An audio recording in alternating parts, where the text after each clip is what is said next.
ಎಲ್ರಿಗೂ ನಮಸ್ಕಾರ. ನೋಡಿ, there is a proverb which I want to tell you that law is a powerful tool to win the rights of the people. And law is the noblest profession in the world. And law is the noblest profession in the world. To feel is to human, to heal is to divine. And ನೋಡಿ, to feel is to human, to heal is to divine ಅಂತ. ಮನುಷ್ಯ feel ಮಾಡ್ತಾನೆ. ಯಾವ್ದಾದ್ರು ಒಂದು ಒಳ್ಳೆ ಸಂಗತಿ ಆಯ್ತು, ಒಂದು ಒಳ್ಳೆ ಅವನ ಜೀವನದಲ್ಲಿ ಒಂದು ಒಳ್ಳೆ ಘಟನೆ ಆಯ್ತು ಅಂತಂದ್ರೆ ಅದನ್ನ ಫೀಲ್ ಮಾಡ್ತಾನೆ. ಆದ್ರೆ ಯಾವ್ದಾದ್ರೂ ಒಂದು ನೋವನ್ನ ಮರೆಸುವಂತ ಶಕ್ತಿ ಇತ್ತು ಅಂತಂದ್ರೆ ಅದು ದೈವಕ್ಕೆ ಸಮಾನ ಅಂತ ಹೇಳಿ ಅದನ್ನೇ ಹೇಳಿತ್ತು. To feel is to human, ಮನುಷ್ಯ ಫೀಲ್ ಮಾಡ್ತಾನೆ. ಆದ್ರೆ ಹೀಲಿಂಗ್ ಪವರ್ ಯಾರಿಗಿರುತ್ತೆ ಅಂತಂದ್ರೆ ದೈವತ್ವಕ್ಕೆ. ಅಂದ್ರೆ ಯಾರಿಗಾದ್ರೂ ಕಷ್ಟ ಆದಂತ ಸಂದರ್ಭದ ಶಕ್ತಿ ಯಾರಿಗಿರುತ್ತೆ ಅದು ದೈವತ್ವಕ್ಕೆ ಸಮಾನ ಅಂತ ಹೇಳಿ.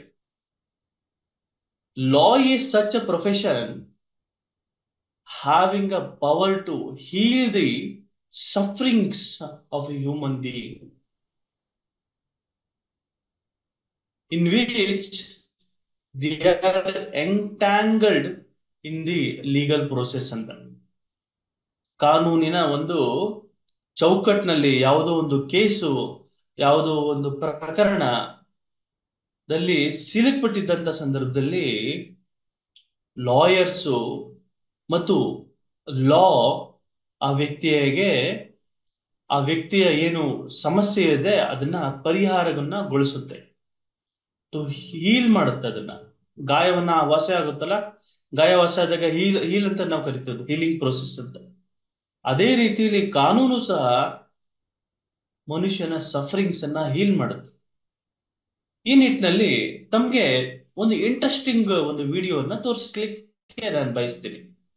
ಬಹಳ ಒಂದು ಇಂಟ್ರೆಸ್ಟಿಂಗ್ ವಿಡಿಯೋ, ಅದನ್ನ ತಾವು ನೋಡ್ಕೊ ಬನ್ನಿ. ತದನಂತರ ನಾವು ಡಿಸ್ಕಸ್ ಮಾಡೋಣ. ಇದು ಒಂದು ಕೊನೆಯ ಸಂಚಿಕೆ ಆಗಿದ್ದು ಒಂದು ಇಂಪಾರ್ಟೆಂಟ್ ವಿಚಾರನ ತಮ್ಮ ಹತ್ರ ಹಂಚ್ಕೊಳ್ಳಿಕ್ಕೆ ಬಯಸ್ತೀನಿ ನಾನು. So let me share a video with you. ನೋಡಿ,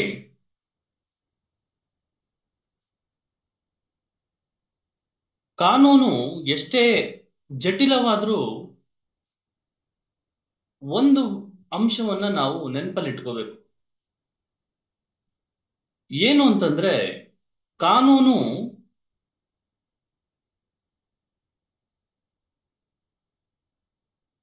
ಏನು ರಚನೆ ಆಗಿದೆಯಲ್ಲ, ಈ ಕಾನೂನಿನ ರಚನೆ ಯಾವುದ್ರ ಮೇಲೆ ಆಗಿದೆ ಸರ್ ಅಂತ ನೀವು ಏನಾದ್ರೂ ಪ್ರಶ್ನೆಯನ್ನ ಕೇಳಿದ್ರೆ, ಪ್ರಾರಂಭದ ಹಂತದಲ್ಲಿ ನಾವ್ ಹೇಳ್ಬೋದು ಏನು ಅಂತಂದ್ರೆ ಕಾನೂನು ಈ ಕಸ್ಟಮ್ಸಿನ ಆಧಾರದ ಮೇಲೆ ಒಂದು ರಚನೆ ಆಗಿದೆ ಅಂತ ಹೇಳಿ. ಟ್ರೆಡಿಷನ್ಸ್ ಮೇಲೆ ಇದ್ರ ಮೇಲೆ, ಕಸ್ಟಮ್ಸ್ ಅಂಡ್ ಟ್ರೆಡಿಷನ್ಸ್ ಮೇಲೆ ಕಾನೂನು ರಚನೆ ಆಗಿದೆ ಅಂತ ಹೇಳಿ. ತದನಂತರ ನಾವು ಮುಂದುವರೆದ್ರೆ ಕಾನೂನು ಹೇಗೆ ರಚನೆ ಆಗಿದೆ ಅಂತಂದ್ರೆ, ಕಾನೂನು ಪ್ರಿನ್ಸಿಪಲ್ಸ್ ಆಫ್ ಲಾ ಅಂತ ನಾವು ಕರಿತೀವಿ, ಪ್ರಪೋಸಿಷನ್ಸ್ ಆಫ್ ಲಾ ಅಂತ ನಾವು ಕರಿತೀವಿ. ಅಂದ್ರೆ ಈ ಪ್ರಪೋಸಿಷನ್ಸ್ ಆಫ್ ಲಾ ಅನ್ನೋದನ್ನ ನೀವು ಹೆಂಗೆ ಹೇಳ್ತೀರಿ ಸರ್ ಅಂತ ನೀವು ಪ್ರಶ್ನೆಯನ್ನ ಕೇಳಿದ್ರೆ, ಈ prepositions of law is that law which is formed on the foundation of law of humanity ಅಂತ ನಾನು ಹೇಳ್ತೀನಿ. Law of humanity, wear every human individual has its own freedom of liberty ಅಂತ ನಾವು ಕರಿತೀವಿ, ಫ್ರೀಡಮ್ ಆಫ್ ಈಕ್ವಾಲಿಟಿ ಅಂತ ಕರಿತೀವಿ. So ಈ ನಿಟ್ಟಿನಲ್ಲಿ ಮಗುವಿನ ಕಸ್ಟಡಿ ಕೇಸ್ ಇರ್ಬೋದು, ಅಥವಾ ಯಾವುದೇ ಒಂದು ಪ್ರಕರಣ ಇರ್ಬೋದು, ಆ ಪ್ರಕರಣ ಕೋರ್ಟ್ ನಲ್ಲಿ ಹೇಗೆ ಇತ್ಯರ್ಥ ಆಗುತ್ತೆ ಅಂತಂದ್ರೆ ಕಾನೂನಿನ ಚೌಕಟ್ಟಿನಲ್ಲಿ. ಮಗುವಿನ ಕಸ್ಟಡಿಯಲ್ಲಿ ಮಗು ಯಾರ ಕಡೆ ತುಂಬಾ ಚೆನ್ನಾಗಿ ಬೆಳೆಯುತ್ತೆ, ಮಗುಗೆ ತನ್ನ ಎಲ್ಲಾ ಒಂದು ಏನು ಪೂರೈಕೆಗಳು, ಮಗು ಸ್ಕೂಲ್ ವಿದ್ಯಾಭ್ಯಾಸ ಇರ್ಬೋದು, ಮಗುವಿನ ಬೆಳವಣಿಗೆ ಇರ್ಬೋದು, ಸಂಪೂರ್ಣ ಬೆಳವಣಿಗೆ ಓವರ್ ಆಲ್ ಡೆವಲಪ್ಮೆಂಟ್ ಇರ್ಬೋದು, ಯಾರ ಕಡೆ ಹೆಚ್ಚು ಮಗುವಿನ ಒಂದು ಏನು ಕಲ್ಯಾಣ ಇದೆ ಅಂತ ಹೇಳಿ ಕೋರ್ಟ್ ನಿರ್ಧರಿಸುತ್ತೆ. ಮತ್ತು ಕೋರ್ಟ್ ನಲ್ಲಿ ಮಗು ಯಾರ ಕಡೆ ಇರುತ್ತೆ ಅನ್ನೋದನ್ನ ಇಷ್ಟಪಡುತ್ತೆ. ಅದನ್ನ ಕೇಳಿಕೊಂಡು ಒಪಿನಿಯನ್ ತಗೊಂಡು ತದನಂತರ ಏನು ನ್ಯಾಯಾಲಯದಲ್ಲಿ ಪ್ರಕರಣ ಇತ್ಯರ್ಥ ಆಗುತ್ತೆ. ಸರ್ ಇದನ್ನ ಯಾಕೆ ಸರ್ ಇದನ್ನ ಹೇಳ್ತಿದ್ದೀರಿ ಅಂತ ಕೇಳಿದ್ರೆ, ನೋಡಿ, ಕಾನೂನಲ್ಲಿ ಸಾಕಷ್ಟು ಕಾನೂನುಗಳಿದಾವೆ.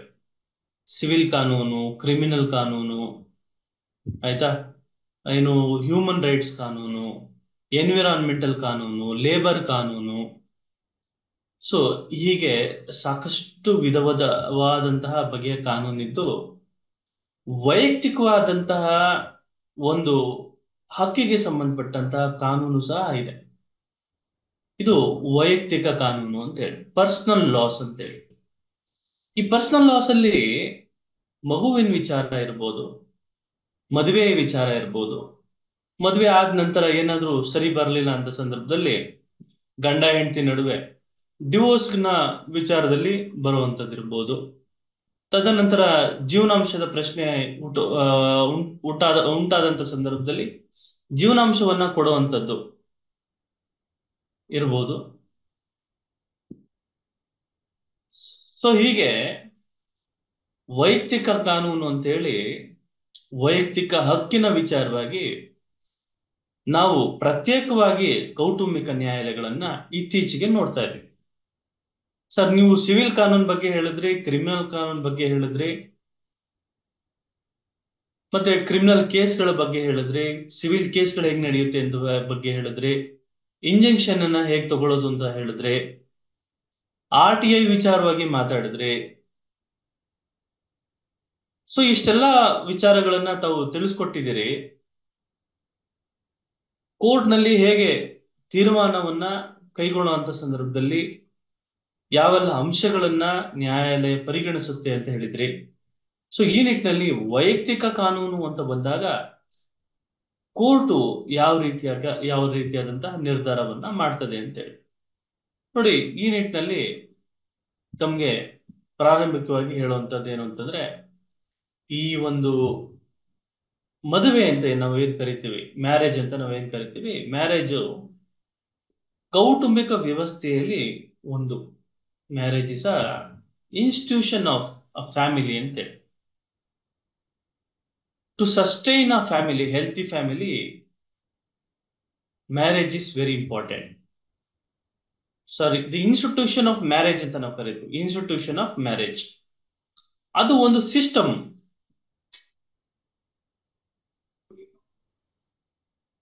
ಸೊ ಅದರಲ್ಲಿ ಸಾಕಷ್ಟು ಒಂದು ಆಬ್ಜೆಕ್ಟಿವ್ಸ್ ಅನ್ನ ನಾವು ನೋಡ್ಬೋದು. ಮದುವೆ ಯಾಕೆ ಆಗ್ತಾರೆ ಅಂತಂದ್ರೆ ಸಾಕಷ್ಟು ಒಂದು ನಾವು ಉತ್ತರವನ್ನ ಕಂಡುಕೊಬಹುದು.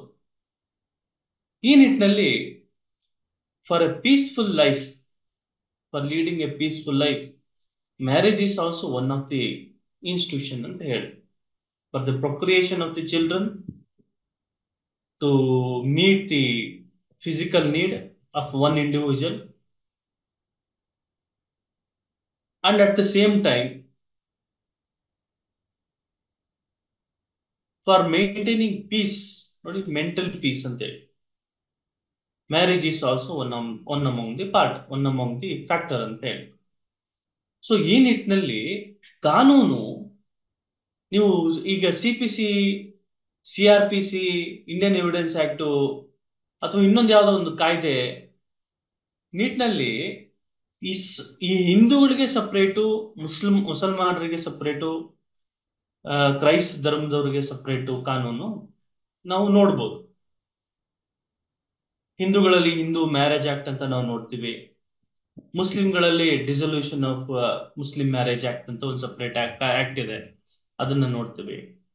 ಇಂಡಿಯನ್ ಡಿವೋರ್ಸ್ ಆಕ್ಟ್ ಅನ್ನ ನಾವು ಈ ಕ್ರಿಶ್ಚಿಯನ್ ವಿವಾಹದ ವಿಚಾರದಲ್ಲಿ ಮತ್ತು ವಿಚ್ಛೇದನ ವಿಚಾರದಲ್ಲಿ ನಾವು ನೋಡ್ತೀವಿ.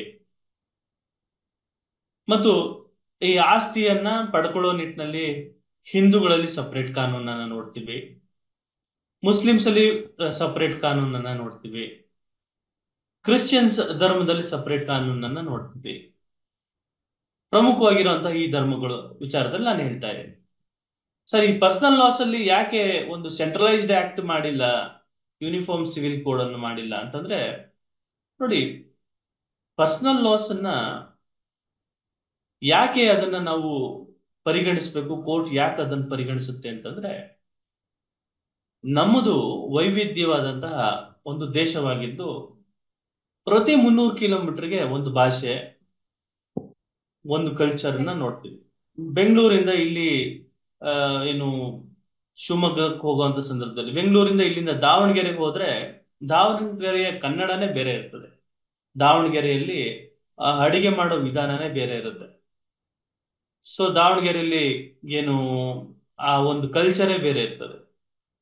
ಸೊ ಅಲ್ಲಿಂದ ಬಳ್ಳಾರಿಗೆ ಹೋದ್ರೆ, ಬಳ್ಳಾರಿಯಿಂದ ಶಿವಮೊಗ್ಗಕ್ಕೆ ಹೋದ್ರೆ, ಶಿವಮೊಗ್ಗದಿಂದ ಈ ಕಡೆ ಧಾರವಾಡಕ್ಕೆ ಬಂದ್ರೆ, ಧಾರವಾಡದಿಂದ ಕಾರವಾರಕ್ಕೆ ಬಂದ್ರೆ, ಕಾರವಾರದಿಂದ ಮಂಗಳೂರು ಸೈಡ್ ಬಂದ್ರೆ, ಮಂಗಳೂರಿಂದ ಉಡುಪಿ ಕಡೆ ಬಂದ್ರೆ, ಸೊ ನಾವು ಪ್ರತಿ 300 ಕಿಲೋಮೀಟರ್ಗೆ ವೈವಿಧ್ಯತೆಯನ್ನ ನೋಡ್ತೀವಿ. ಮತ್ತು ಏನು ಅವ್ರದೇ ಆದಂತಹ ಒಂದು ಶಿಷ್ಟಾಚಾರವನ್ನ ನಾವು ಗಮನಿಸ್ತೀವಿ. ಈ ನಿಟ್ಟಿನಲ್ಲಿ ಕಾನೂನಲ್ಲೂ ಸಹ ಪ್ರತಿಯೊಂದು ಧರ್ಮದಲ್ಲಿ ಅವ್ರದೇ ಆದಂತಹ, ನೋಡಿ, ಧರ್ಮ ಅಂತಂದ್ರೆ ಧರ್ಮ it self is a law actually. ನೋಡಪ್ಪ, ನೀನು ಮುಂಜಾನೆ ಎದ್ದು ಸಂಧ್ಯಾವನೆ ಮಾಡ್ಬೇಕು. ಸೊ ಅದೆಲ್ಲವೂ ಇಟ್ ಇಸ್ ಅ ಡಿಸಿಪ್ಲಿನ್ ಅಂತೇಳಿ, it is a discipline. So it is a kind of law, so which is being followed from centuries ಅಂತೇಳಿ. ಒಬ್ಬ ವ್ಯಕ್ತಿ ಎಷ್ಟೇ ನಾಗರಿಕನಾದ್ರೂ ತೀರೋದಂತ ಸಂದರ್ಭದಲ್ಲಿ ಆ ವ್ಯಕ್ತಿಯನ್ನ ಮಣ್ಣು ಮಾಡುವಂತ ವಿಧಾನದಲ್ಲಿ ಅವ್ರು ಏನು ಆ ಒಂದು ಕಸ್ಟಮರಿ ಪ್ರಾಕ್ಟೀಸ್ ಅನ್ನ ಮಾಡ್ಕೊಂಡ್ ಬಂದಿರ್ತಾರೆ, ಆ ನಿಟ್ಟಲ್ಲಿ ಆ ಧರ್ಮದ ಪ್ರಕಾರನೇ, ಆ ಒಂದು ಜಾತಿಯ ಒಂದು ಪ್ರಕಾರದಲ್ಲೇನೆ ಆ ವ್ಯಕ್ತಿನ ಮಣ್ಣು ಮಾಡುವಂಥದ್ದು ನಾವು ನೋಡ್ತೀವಿ. ಸೊ ಇದೇ ನಿಟ್ಟಲ್ಲಿ ಕಾನೂನು ಏನು ಈ ನಾವು ಓದ್ತಾ ಇರೋವಂಥದ್ದು, ನಾವು ಏನು ಪ್ರಸ್ತುತ ನ್ಯಾಯಾಲಯ ಏನಿದೆ, ಆ ನ್ಯಾಯಾಲಯ ಫಾಲೋ ಮಾಡ್ತಾ ಇರೋದು ಇಂಗ್ಲಿಷ್ ಲಾ. ಸೊ ಇಂಗ್ಲಿಷ್ ಲಾ ಅಲ್ಲಿ ಏನು ಬ್ರಿಟಿಷರಿಂದ ನಾವು ಬಳುವಳಿಯಾಗಿ ಬಂದಿರುವಂತಹ ಈ ಕಾನೂನು ವ್ಯವಸ್ಥೆಯಲ್ಲಿ ಪರ್ಸನಲ್ ಲಾಸ್ ಏನಿದೆ, ಆ ಪರ್ಸನಲ್ ಲಾಸ್ ಅನ್ನ ಹಾಗೆ ರಿಟೈನ್ ಮಾಡಲಾಯ್ತು. ಸೊ ಏನು ಶ್ರುತೀಸ್ ಅಂಡ್ ಸ್ಮೃತೀಸ್ ಅಂತ ಕರಿತಿದ್ವಿ. ಸೊ ಶ್ರುತಿ ಅಂತಂದ್ರೆ ಕೇಳುವಂಥದ್ದು, ಸ್ಮೃತಿ ಅಂತಂದ್ರೆ ಬರವಣಿಗೆ ಇರುವಂತದ್ದು, ವೇದಗಳಂತ ನಾವು ನೋಡ್ತಾ ಇದ್ವಿ. ಯಜುರ್ವೇದ, ಏನು ಸಾಮವೇದ, ಋಗ್ವೇದ. ಸೊ ಆ ರೀತಿ ವೇದಗಳನ್ನ ನೋಡ್ತಾ ಇದ್ವಿ. ಸೊ ಆ ವೇದಗಳಲ್ಲಿ ಹೇಳಿರುವಂತಹ ತತ್ವಗಳು, ಸೊ ಎಲ್ಲವನ್ನು ನಾವೇನು ನಮ್ಮ ವೈಯಕ್ತಿಕ ಕಾನೂನಲ್ಲಿ ಅಳವಡಿಕೆಯನ್ನ ಮಾಡಿಕೊಂಡು ಆ ನಿಟ್ಟಿನಲ್ಲಿ ಪ್ರಕರಣಗಳನ್ನ ಇತ್ಯರ್ಥವನ್ನ ಪಡಿಸುವಂತ ನಿಟ್ಟಿನಲ್ಲಿ, ಸೊ ಹಿಂದೂ ಕಾನೂನಲ್ಲಿ ಹಿಂದೂ ಏನು ಮದುವೆ ವಿಚಾರದಲ್ಲಿ ಮ್ಯಾರೇಜ್ ಆಕ್ಟ್ ಇದೆ, ಮೇಂಟೆನೆನ್ಸ್ ವಿಚಾರದಲ್ಲಿ ಅದರಲ್ಲೂ ಸಹ ಒಂದು ಪ್ರಾವಿಷನ್ಸ್ ಅನ್ನ ನೋಡ್ತಾ ಬರ್ತೀವಿ. ಸೊ ಇತ್ತೀಚೆಗೆ ಮೇಂಟೆನೆನ್ಸ್ ವಿಚಾರದಲ್ಲಿ ಸುಪ್ರೀಂ ಕೋರ್ಟ್ನವರು ಒಂದು ಜಡ್ಜ್ಮೆಂಟ್ ಮುಖೇನ, ರಜನೀಶ್ ವರ್ಸಸ್ ಸ್ನೇಹ ಅನ್ನೋ ಒಂದು ಜಡ್ಜ್ಮೆಂಟ್ ಮುಖೇನ, ನೀವು ಮೇಂಟೆನೆನ್ಸ್ ತಗೊಳ್ಳೋದಾದ್ರೆ ನೀವು ಒಂದು ಅಫಿಡವಿಟ್ ಅನ್ನ ಸಲ್ಲಿಸಿ, ನಿಮ್ಮ ಏನು ಅರ್ನಿಂಗ್ ಕೆಪಾಸಿಟಿ ಇದೆ, ಸೊ ನಿಮ್ಮ ಮೇಲೆ ಏನಾದ್ರೂ ಬಾಧ್ಯತೆ ಇದೆ, ಸೊ ಅದನ್ನೆಲ್ಲ ನಾವು ಪರಿಗಣಿಸ್ಬಿಟ್ಟು ನಿಮ್ಗೆ ನಾವು ಒಂದು ಅವಾರ್ಡ್ ಅನ್ನ ಮಾಡ್ತೀವಿ ಅಂತೇಳಿ ಒಂದು ಅದರದ್ದೇ ಆದಂತ ಒಂದು ಡಿಸಿಪ್ಲಿನ್ ಅನ್ನ ಫಾಲೋ ಮಾಡ್ತಾ ಇದ್ದಾರೆ. ನಾವು ಜುಡಿಷಿಯಲ್ ಡಿಸಿಪ್ಲಿನ್ ಅಂತ ಅದನ್ನ ನಾವು ಕರಿತೀವಿ. ನೋಡಿ, ಈ ನಿಟ್ಟಿನಲ್ಲಿ ನಾನ್ ತಮ್ಗೆ ಏನನ್ನ ಹೇಳಲಿಕ್ಕೆ ಬಯಸ್ತೇನೆ ಅಂತಂದ್ರೆ, ವೈಯಕ್ತಿಕ ಕಾನೂನಲ್ಲಿ ವೈಯಕ್ತಿಕ ಹಕ್ಕುಗಳನ್ನ ರಕ್ಷಣೆಯನ್ನ ಮಾಡಲಾಗ್ತದೆ. ಈ ವೈಯಕ್ತಿಕ ಕಾನೂನುಗಳನ್ನ ತಿಳ್ಕೊಳ್ಳೋದು ಅವಶ್ಯಕತೆ ಇದೆಯಾ ಸರ್ ಅಂತಂದ್ರೆ ಅವಶ್ಯಕತೆ ಇದೆ. ಯಾಕೆ ಸರ್ ಅಂತಂದ್ರೆ, ಯಾವುದೇ ಒಂದು ಮ್ಯಾರೇಜ್ ಆಗಿರ್ಬೋದು, ಯಾವುದೇ ಒಂದು ಡಿವೋರ್ಸ್ ಆಗಿರ್ಬೋದು, ಒಂದು ಚೈಲ್ಡ್ ಕಸ್ಟಡಿ ಆಗಿರ್ಬೋದು, ಅದರಲ್ಲಿ ಕಾನೂನಿನ ಚೌಕಟ್ಟಲ್ಲಿ ಯಾವೆಲ್ಲ ಅಂಶಗಳನ್ನ ನ್ಯಾಯಾಲಯ ಅಳವಡಿಸ್ಕೊಳ್ಳುತ್ತೆ ಅನ್ನೋ ವಿಚಾರದಲ್ಲಿ ನಾವು ಎಚ್ಚರಿಕೆಯಿಂದ ಇರಬೇಕಾಗ್ತದೆ. ನೋಡಿ, ನಾನು ಹೇಳ್ತಾ ಇದ್ದೆ, ಒಂದು ಮಗುವಿನ ಒಂದು ಚೈಲ್ಡ್ ಕಸ್ಟಡಿ ಕೇಸಲ್ಲಿ ಈಗ ತಾಯಿನೂ ಕೇಳ್ತಾ ಇದ್ರು, ನಮ್ಗೆ ಮಗುವನ್ನ ಕೊಡಿ ಅಂತ ಹೇಳಿ. ತಂದೆನೂ ಸಹ ಕೇಳ್ತಾ ಇದ್ದ. ಈ ನಿಟ್ಟಿನಲ್ಲಿ ನಮ್ಮ ಮನಸ್ಸು ತಾಯಿ ಕಡೆ ಹೋಗ್ತದೆ, ತಾಯಿ ಕಡೆ ಹೋಗುವಂಥದ್ದು. ಸೊ ಅದು ಮೊರಾಲಿಟಿ ಆಯ್ತು. But at the same time ನಾವು ಇಲ್ಲಿ ಗಮನಿಸಬೇಕಾಗಿರುವಂಥದ್ದು ಏನು, ಕೋರ್ಟು ತಂದೆ ಕಡೆ ಮಗು ಕಸ್ಟಡಿಯನ್ನ ಕೊಡುತ್ತೆ. ಯಾಕೆ ಕೊಡುತ್ತೆ ಅಂತಂದ್ರೆ ಮಗುವಿನ ಬೆಳವಣಿಗೆಯನ್ನ ನೋಡುತ್ತೆ. ಇಲ್ಲಿ ನಾವು ಅರ್ಥ ಮಾಡ್ಕೊಬೇಕಾಗಿರೋದು ಏನು ಅಂತಂದ್ರೆ, ಹ್ಯೂಮನ್ ರೈಟ್ ಅನ್ನ ನ್ಯಾಯಾಲಯಗಳು ಬಹಳಷ್ಟು ಮಹತ್ವವನ್ನ ಕೊಡುತ್ತೆ ಹ್ಯೂಮನ್ ರೈಟ್ಗೆ. ಹ್ಯೂಮನ್ ರೈಟ್ ಅಂದ್ರೆ ಏನು ಸರ್ ಅಂತ ನೀವು ಪ್ರಶ್ನೆಯನ್ನ ಕೇಳಿದ್ರೆ, ಮಾನವ ಹಕ್ಕುಗಳು ಅಂತ ಹೇಳಿ. ನೋಡಿ, ಮಾನವ ಹಕ್ಕುಗಳು ಅಂತ ಹೇಳಿ. ಮಾನವ ಹಕ್ಕು ಅಂತಂದ್ರೆ ಬದುಕುವ ಹಕ್ಕು ಅಂತ. ಹುಟ್ಟುದಲ್ಲಿ ಇರುವಂತ ಮಗು ಅದಕ್ಕೂ ಒಂದು ಸಹ ಹಕ್ಕಿದೆ ಅಂತ ಹೇಳಿ. ಹುಟ್ಟುದಲ್ಲಿ ಇರುವಂತಹ ಮಗುಗೂ ಸಹ ಅದಕ್ಕೂ ಒಂದು ಹಕ್ಕಿದೆ, ಬದುಕುವ ಹಕ್ಕಿದೆ. ಅದನ್ನ ನೀವು ಅಬಾರ್ಟ್ ಮಾಡಬೇಡಿ ಅಂತ ಹೇಳುತ್ತೆ. ಆ ಮಟ್ಟದ ಒಂದು ಮಾನವೀಯ ತತ್ವಗಳನ್ನ ನ್ಯಾಯಾಲಯವು ಅಳವಡಿಸಿಕೊಂಡಿದೆ. ನಾವು ಸಂವಿಧಾನಕ್ಕೆ ಬಂದಂತ ಸಂದರ್ಭದಲ್ಲಿ ಸಂವಿಧಾನವು ಎಷ್ಟು ಶ್ರೇಷ್ಠವಾದಂತಹ ಒಂದು ಕಾನೂನು ಅಂತಂತ ಹೇಳಿದ್ರೆ, ಈ ಸಂವಿಧಾನದ ಪಾಯ ಸರ್, ಈ ಸಂವಿಧಾನದ ಫೌಂಡೇಶನ್ ಯಾವುದು ಸರ್ ಅಂತ ನೀವು ಪ್ರಶ್ನೆಯನ್ನ ಕೇಳ್ಬಿಟ್ರೆ, ಸಂವಿಧಾನದ ಫೌಂಡೇಶನ್ ಇಸ್ ದಿ ಹ್ಯುಮ್ಯಾನಿಟಿ ಅಂತ ಹೇಳಿ. ಮಾನವೀಯ ತತ್ವಗಳ ಆಧಾರದ ಮೇಲೆ ಸಂವಿಧಾನ ರಚನೆ ಆಗಿದೆ. ನೋಡಿ, ಸಮಾನತೆ, ಸಹೋದರತ್ವತೆ, ಸ್ವಾತಂತ್ರ್ಯ, ಈ ಮೂರು ಪ್ರಿನ್ಸಿಪಲ್ ಏನಿದೆಯಲ್ಲ, ಈಕ್ವಾಲಿಟಿ, ಲಿಬರ್ಟಿ ಅಂಡ್ ಫ್ರೆಟರ್ನಿಟಿ ಅಂತ ಹೇಳಿ, this are the foundation of our constitution ಅಂತ. ಬಾಬಾ ಸಾಹೇಬ್ ಅಂಬೇಡ್ಕರ್ ಅವ್ರಿಗೆ ಅಷ್ಟು ಪ್ರತಿಭಾವಂತ ವ್ಯಕ್ತಿಯಾಗಿರ್ತಾರೆ. ಪ್ರತಿಭಾವಂತ ವ್ಯಕ್ತಿಯಾಗಿದ್ದು ಡಾಕ್ಟರೇಟ್ ಪದವಿಯನ್ನ ಪಡ್ಕೊಂಡು ಆ ಎತ್ತಿನ ಗಾಡಿಯಲ್ಲಿ ಕರ್ಕೊಂಡ್ ಬರುವಂತ ಸಂದರ್ಭದಲ್ಲಿ ನೀವು ಯಾವ ಜಾತಿಯವರು ಅಂತ ಪ್ರಶ್ನೆಯನ್ನ ಕೇಳಿದ ತಕ್ಷಣ, ನಾವು ಇಂಥ ಜಾತಿಯವರು ಅಂತ ಹೇಳಿದ ತಕ್ಷಣ ಆ ಎತ್ತಿನ ಗಾಡಿಯವನು ಎತ್ತಿನ ಗಾಡಿಯನ್ನ ಬೀಳಿಸ್ಬಿಡ್ತಾನೆ, ಎತ್ತು ಬಿಡ್ತಾನ.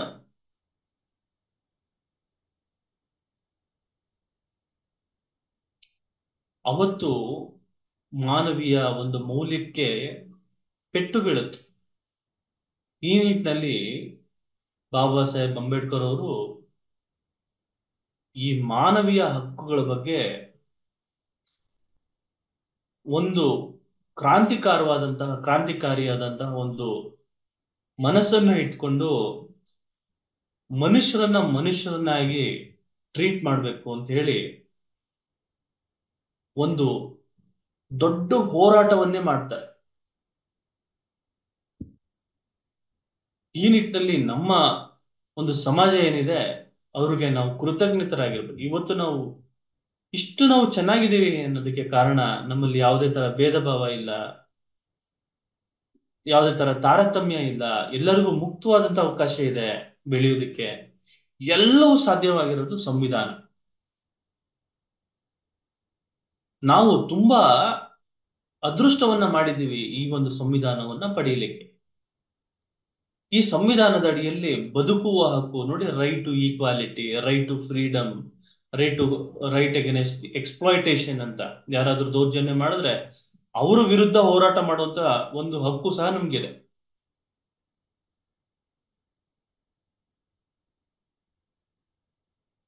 ರೈಟ್ ಟು ಕಾನ್ಸ್ಟಿಟ್ಯೂಷನಲ್ ರೆಮಿಡೀಸ್ ಅಂತ ಹೇಳಿ ನೋಡಿ, ರೈಟ್ ಟು ಕಾನ್ಸ್ಟಿಟ್ಯೂಷನಲ್ ರೆಮಿಡೀಸ್ ಅಂತ. Where there is a right there is a remedy ಅಂತ. Where there is a will there is a way ಅಂತ. Where there is a way there is a rule ಅಂತ. Where there is a rule there is a law ಅಂತ. Where there is a law there are loopholes in that law ಅಂತ. When there are loopholes, lawyer will encash that loophole and try to win the case ಅಂತ ಹೇಳಿ. The power of lawyer is with the uncertainties of law ಅಂತ. ಕಾನೂನಲ್ಲಿ ಎಲ್ಲಿ ಒಂದು ನಿಟ್ಟಿನಲ್ಲಿ ದೋಷ ಇದೆ, ಆ ದೋಷವನ್ನ ಎತ್ತಿಡ್ದು ಸ್ವಾಮಿ ಇದರಲ್ಲಿ ದೋಷ ಇದೆ, ಇದರಲ್ಲಿ ಮಾನವೀಯ ತತ್ವಗಳನ್ನ ನಾವು ನೋಡ್ಲಿಕ್ಕೆ ಸಾಧ್ಯ ಇಲ್ಲ, ಹಾಗಾಗಿ ಈ ಪ್ರಕರಣದಲ್ಲಿ ಈ ಒಂದು ತೀರ್ಪನ್ನ ತಾವು ಕೊಡಬೇಕು ಅಂತ ಹೇಳುವಂಥದ್ದು. ದ ಸೋರ್ಸಸ್ ಆಫ್ ಲಾ ಅಂತ ಬಂದಾಗ you will come across two types, ancient sources and modern sources of law.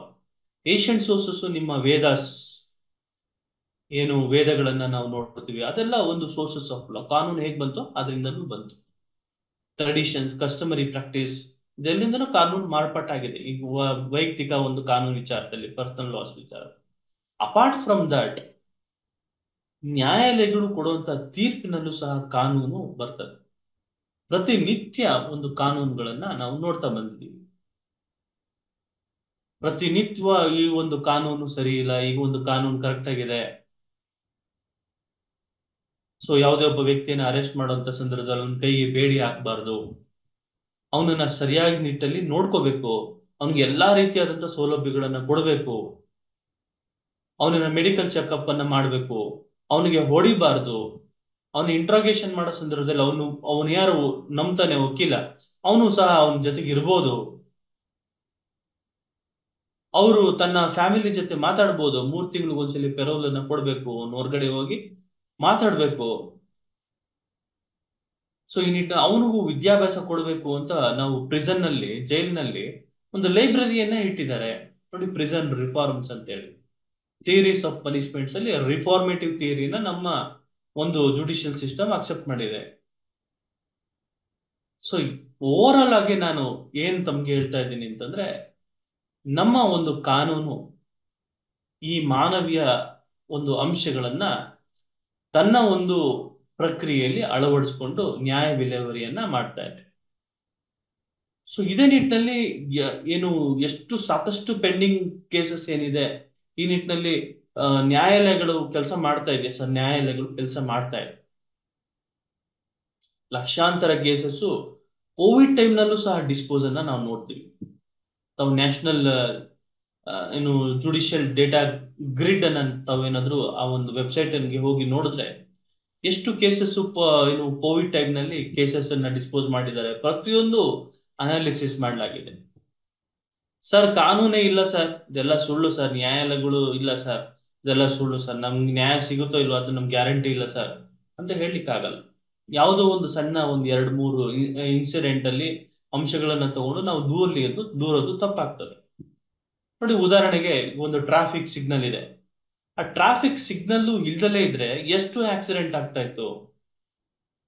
So traffic signal ಇರೋದ್ರಿಂದ ನಮ್ಗೆ ಆಕ್ಸಿಡೆಂಟ್ ಆಗೋದು ತಡೀತಾ ಇದೆ.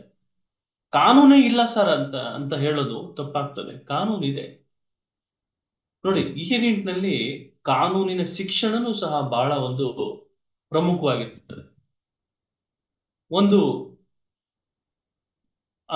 ಅತ್ಯುತ್ತಮವಾದಂತಹ ಕಾನೂನು ವ್ಯವಸ್ಥೆ ಬರಬೇಕಾದ್ರೆ ಅತ್ಯುತ್ತಮವಾದ ಅಂತಹ ಒಂದು ಕಾನೂನು ಶಿಕ್ಷಣನೂ ಸಹ ಅದಕ್ಕೆ ಒಂದು ಕಾರಣ ಆಗಿರ್ತದೆ.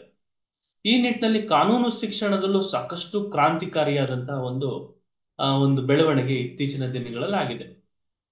ಮುಂಚೆ ಎಲ್ಲ ಏನು ಕೇವಲ ಇಂಜಿನಿಯರಿಂಗು ಮತ್ತೆ ಮೆಡಿಕಲ್ ನ ಪ್ರಿಫರ್ ಮಾಡ್ತಾ ಇದ್ರು. ಸೊ ಇವತ್ತಿನ ದಿನ ಕಾನೂನಿನ ಒಂದು ಶಿಕ್ಷಣವನ್ನು ಸಹ ಎಲ್ಲರೂ ಸಹ ಅದನ್ನ ಪ್ರಿಫರ್ ಮಾಡ್ತಾ ಇದ್ದಾರೆ. ನಮ್ಮ ಒಂದು ಶೇಕಡಾವಾರು ನಾವು ಒಂದು ಪರ್ಸೆಂಟೇಜ್ ಅನ್ನ ತಗೊಂಡಂತ ಸಂದರ್ಭದಲ್ಲಿ ಕಾನೂನು ಶಿಕ್ಷಣವನ್ನ ತಗೊಳ್ಳುವಂಥದ್ದು ಕಡಿಮೆ ಆಗಿರ್ತದೆ. ಸೊ ಈ ನಿಟ್ಟಿನಲ್ಲಿ ಈ ಒಂದು ಕಾರ್ಯಕ್ರಮದಲ್ಲಿ ನಾನು ಶಿಕ್ಷಕರಿಗಿರ್ಬೋದು ಅಥವಾ ಜನಸಾಮಾನ್ಯರಿಗಿರ್ಬೋದು ಏನಂತ ಹೇಳಲಿಕ್ಕೆ ಬಯಸ್ತೀನಿ ಅಂತಂದ್ರೆ, ನೋಡಿ ಕಾನೂನು ಶಿಕ್ಷಣನೂ ಸಹ ಒಂದು ಶ್ರೇಷ್ಠವಾದಂತ ಒಂದು ಶಿಕ್ಷಣದ ಒಂದು ವ್ಯವಸ್ಥೆ. ಹೇಗೆ ನಾವು ಮೆಡಿಕಲ್ ಸೈನ್ಸ್ MBBS ಅಂತ ನಾವು ಹೇಳ್ತೀವಿ, ಇಂಜಿನಿಯರಿಂಗ್ ಅಂತ ಹೇಳ್ತೀವಿ, ಅದೇ ರೀತಿಯಲ್ಲಿ ಈ ಒಂದು ಲಾ ಕೋರ್ಸ್ ಏನಿದೆ ಆ ಲಾ ಕೋರ್ಸ್ ಒಂದು ಪ್ರೊಫೆಷನಲ್ ಕೋರ್ಸ್. ಪ್ರೊಫೆಷನಲ್ಸ್ ಅಂದ್ರೆ ಯಾರು ಸರ್ ಅಂತ ನೀವು ಪ್ರಶ್ನೆ ಕೇಳಿದ್ರೆ, ಪ್ರೊಫೆಷನಲ್ಸ್ ಅಂತಂದ್ರೆ ಅವರು ಸ್ವಯಂ ಉದ್ಯೋಗವನ್ನ ಮಾಡ್ತಾರೆ. ಯಾವುದೇ ಒಬ್ಬ ವ್ಯಕ್ತಿ ಹತ್ರ ಹೋಗಿ ಕೆಲಸಕ್ಕೆ ಸೇರ್ಕೊಂಡು ಅಥವಾ ಯಾವುದೋ ಒಂದು ಕಂಪನಿಗೆ ಸೇರ್ಕೊಂಡು ಕೆಲಸ ಮಾಡುವಂತದ್ದು ಇರಲ್ಲ.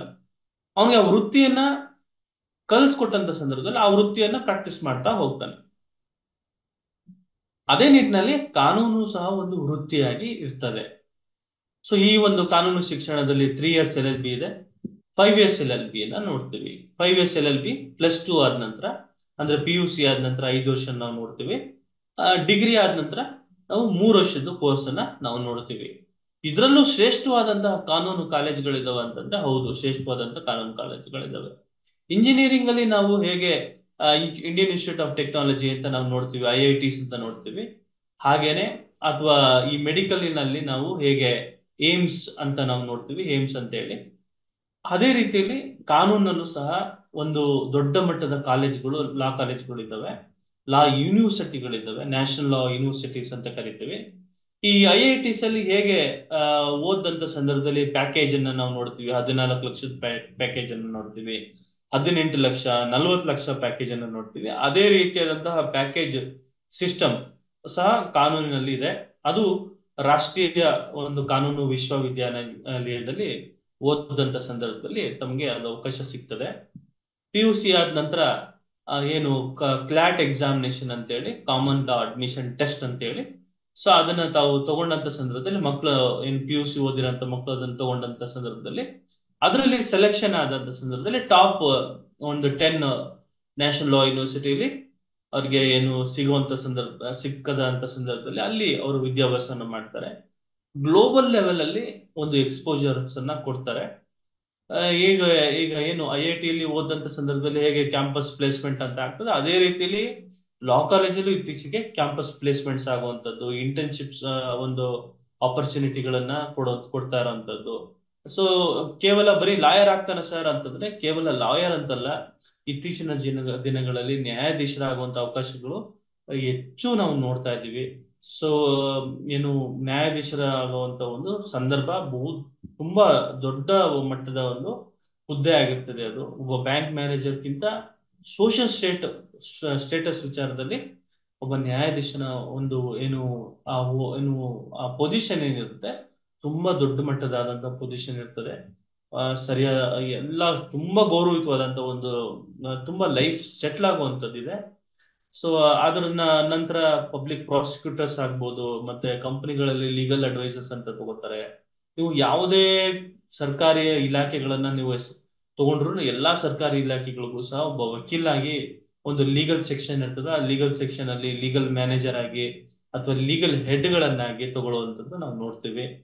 ಸೊ ಮತ್ತೆ ಏನು ಕಂಪ್ನೀಸ್ಗಳ ಹೋಗುವಂಥದ್ದು, ಸೀನಿಯರ್ ಅಡ್ವೊಕೇಟ್ಗಳ ಆಗುವಂಥದ್ದು, ಸುಪ್ರೀಂ ಕೋರ್ಟ್ ನಲ್ಲಿ, ಹೈಕೋರ್ಟ್ ನಲ್ಲಿ ಆಗುವಂಥದ್ದು. ಸೊ ಅವರ ಒಂದು ಫೀ ಸ್ಟ್ರಕ್ಚರ್ನೇ ನಾವು ಕೇಳಿದ್ರೆ ತುಂಬಾ ಆಶ್ಚರ್ಯ ಆಗ್ತದೆ. ಆ ಮಟ್ಟದ ಒಂದು ಫೀ ಸ್ಟ್ರಕ್ಚರ್ ಇರ್ತದೆ. ಸೊ ಈ ನಿಟ್ಟಿನಲ್ಲಿ ಇವನ್ KS ಎಕ್ಸಾಮಿನೇಷನ್, IAS ಎಕ್ಸಾಮಿನೇಷನ್ ಬರೆಯುವಂತ ಸಂದರ್ಭದಲ್ಲಿ ಕಾನೂನು ಪೂರಕವಾಗಿರ್ತದೆ. ಸೊ ಏನು ಕಾನೂನು ಸಬ್ಜೆಕ್ಟ್ಸ್ ಗಳೇನಿರುತ್ತೆ ಅದು ಪೂರಕವಾಗಿರ್ತದೆ. ಹಂಗಾಗಿ ಕಾನೂನು ಶಿಕ್ಷಣವನ್ನ ತುಂಬಾ ತುಚ್ಛವಾಗಿ ನೋಡುವಂಥದ್ದಿಲ್ಲ. ಸೊ ಕಾನೂನು ಶಿಕ್ಷಣದಲ್ಲಿ ಸಾಕಷ್ಟು ಒಂದು ಇದೆ ನೋಡಿ. ಇವತ್ತಿನ ಕಾಲಕ್ಕೆ ಗೌರ್ಮೆಂಟ್ ಕೆಲಸಗಳು, ನೌಕರಿಗಳು ಸಿಗ್ತಾ ಇಲ್ಲ. ಈ ನಿಟ್ಟಿನಲ್ಲಿ ಸ್ವಯಂ ಉದ್ಯೋಗ ಮಾಡುವಂತಹ ಒಂದು ಕೋರ್ಸ್ಗಳಾದಂತಹ ಸಂದರ್ಭದಲ್ಲಿ ಈ ಒಂದು LLB ಕೋರ್ಸ್ ಸಹ ಬಹಳ ಚೆನ್ನಾಗಿರುವಂತ ಒಂದು ಕೋರ್ಸ್ ಆಗಿರ್ತದೆ. ಸೊ ಈ ನಿಟ್ಟಿನಲ್ಲಿ ತಮ್ಮ ಶಾಲಾ ಮಕ್ಕಳುಗಳಿಗೆ ತಾವು ಈ ಇಂಜಿನಿಯರಿಂಗು, ಮೆಡಿಕಲ್ ಅನ್ನ ಹೊರತುಪಡಿಸಿ ಈ ರೀತಿಯ ಕಾನೂನನ್ನು ಶಿಕ್ಷಣವನ್ನು ತುಂಬಾ ಈ ಶ್ರೇಷ್ಠ ಮಟ್ಟದ ಒಂದು ಶಿಕ್ಷಣ ಆಗಿದ್ದು, ಸಾಕಷ್ಟು ಬದಲಾವಣೆ, ಇಂಪ್ರೂವ್ಮೆಂಟ್ ಆಗಿದೆ ಅಂತ ಅವ್ರಿಗೆ ತಿಳಿಸಿ, ಸೊ ಅವ್ರಿಗೂ ಸಹ ಕಾನೂನನ್ನ ಒಂದು ತಿಳ್ಕೊಳ್ಳೋ ವಿಚಾರದಲ್ಲಿ ಅವ್ರಿಗೆ ಪ್ರೇರೇಪಿಸ್ಬೇಕು ಅಂತ ಹೇಳ್ತಾ, ಸೊ ಇವತ್ತಿನ ಒಂದು ಇಂಪಾರ್ಟೆಂಟ್ ಸಂಚಿಕೆಯನ್ನ ತಮ್ಮ ಹತ್ರ ನಾನು ಹೇಳ್ಕೊಂಡಿದ್ದು ಮತ್ತು ಈ ಒಂದು ಕಾರ್ಯಕ್ರಮವನ್ನ ವಿಚಾರವಾಗಿ ನೋಡಿ, ಸುಮಾರು 9 ಸೆಷನ್ಗಳನ್ನ ನಾವು ಮಾಡಿದೀವಿ. 9 ಸೆಷನ್ಗಳನ್ನ ಮಾಡಿದೀವಿ. 9 ಸೆಷನ್ಗಳಲ್ಲಿ ಸಾಕಷ್ಟು ವಿಚಾರಗಳನ್ನ ತಮ್ಮ ಹತ್ರ ನಾನು ಹಂಚ್ಕೊಂಡಿದ್ದೀನಿ. ಸೊ ಹಂಚ್ಕೊಂಡಿದ್ದು ಪ್ರತಿಯೊಂದು ಸಿವಿಲ್ ಕಾನೂನು ಬಗ್ಗೆ, ಕ್ರಿಮಿನಲ್ ಕಾನೂನು ಬಗ್ಗೆ ಎಲ್ಲಾ ವಿಚಾರಗಳನ್ನು ನಾನು ಹಂಚ್ಕೊಂಡಿದ್ದೀನಿ. ಏನೆಲ್ಲ ತಮಗೆ ಕಲಿಸ್ಬೋದು, ಒಂದು ಫಂಡಮೆಂಟಲ್ಸ್ ಆಫ್ ಲಾ ನಿಟ್ಟಿನಲ್ಲಿ ಒಂದು ಬೇಸಿಕ್ ಆಗಿ ನಮ್ಗೆ ಏನೆಲ್ಲ ಕಾನೂನು ವಿಚಾರ ಗೊತ್ತಿರಬೇಕು, ಆ ಎಲ್ಲಾ ಕಾನೂನು ವಿಚಾರಗಳನ್ನು ತಮ್ಮ ಹತ್ರ ಹೇಳ್ಕೊಂಡಿದ್ದು, ತಾವು ಈ ಒಂದು ಕಾರ್ಯಕ್ರಮದ ವಿಚಾರವಾಗಿ ತಾವು ಇದರ ಅಭಿಪ್ರಾಯವನ್ನ ಸೂಚಿಸ್ಬೇಕು. ಆ ನಂತರ ಸೊ ನಮ್ಗೆ ನಾವು ಮಾಡಿದಂತಹ ಈ ಒಂದು ಉದ್ದೇಶ ಮತ್ತು ಕಾರ್ಯಕ್ರಮದ ಒಂದು ಆ ಪ್ರತಿಫಲವನ್ನ ನಮಗೆ ಸಿಗ್ತದೆ ಅಂತ ಹೇಳ್ತಾ ಸೊ ಇವತ್ತಿನ ಒಂದು ಕಾರ್ಯಕ್ರಮವನ್ನ ನಾನು ಮುಕ್ತಾಯವನ್ನ ಗೊಳಿಸ್ತಾ ಇದ್ದೀನಿ. ಈ ಒಂದು ಶಿಕ್ಷಕರಿಗಾಗಿ ಕಾನೂನು ಕಾರ್ಯಕ್ರಮ ಇಂದಿಗೆ ಕೊನೆಗೊಳ್ಳುತ್ತೆ.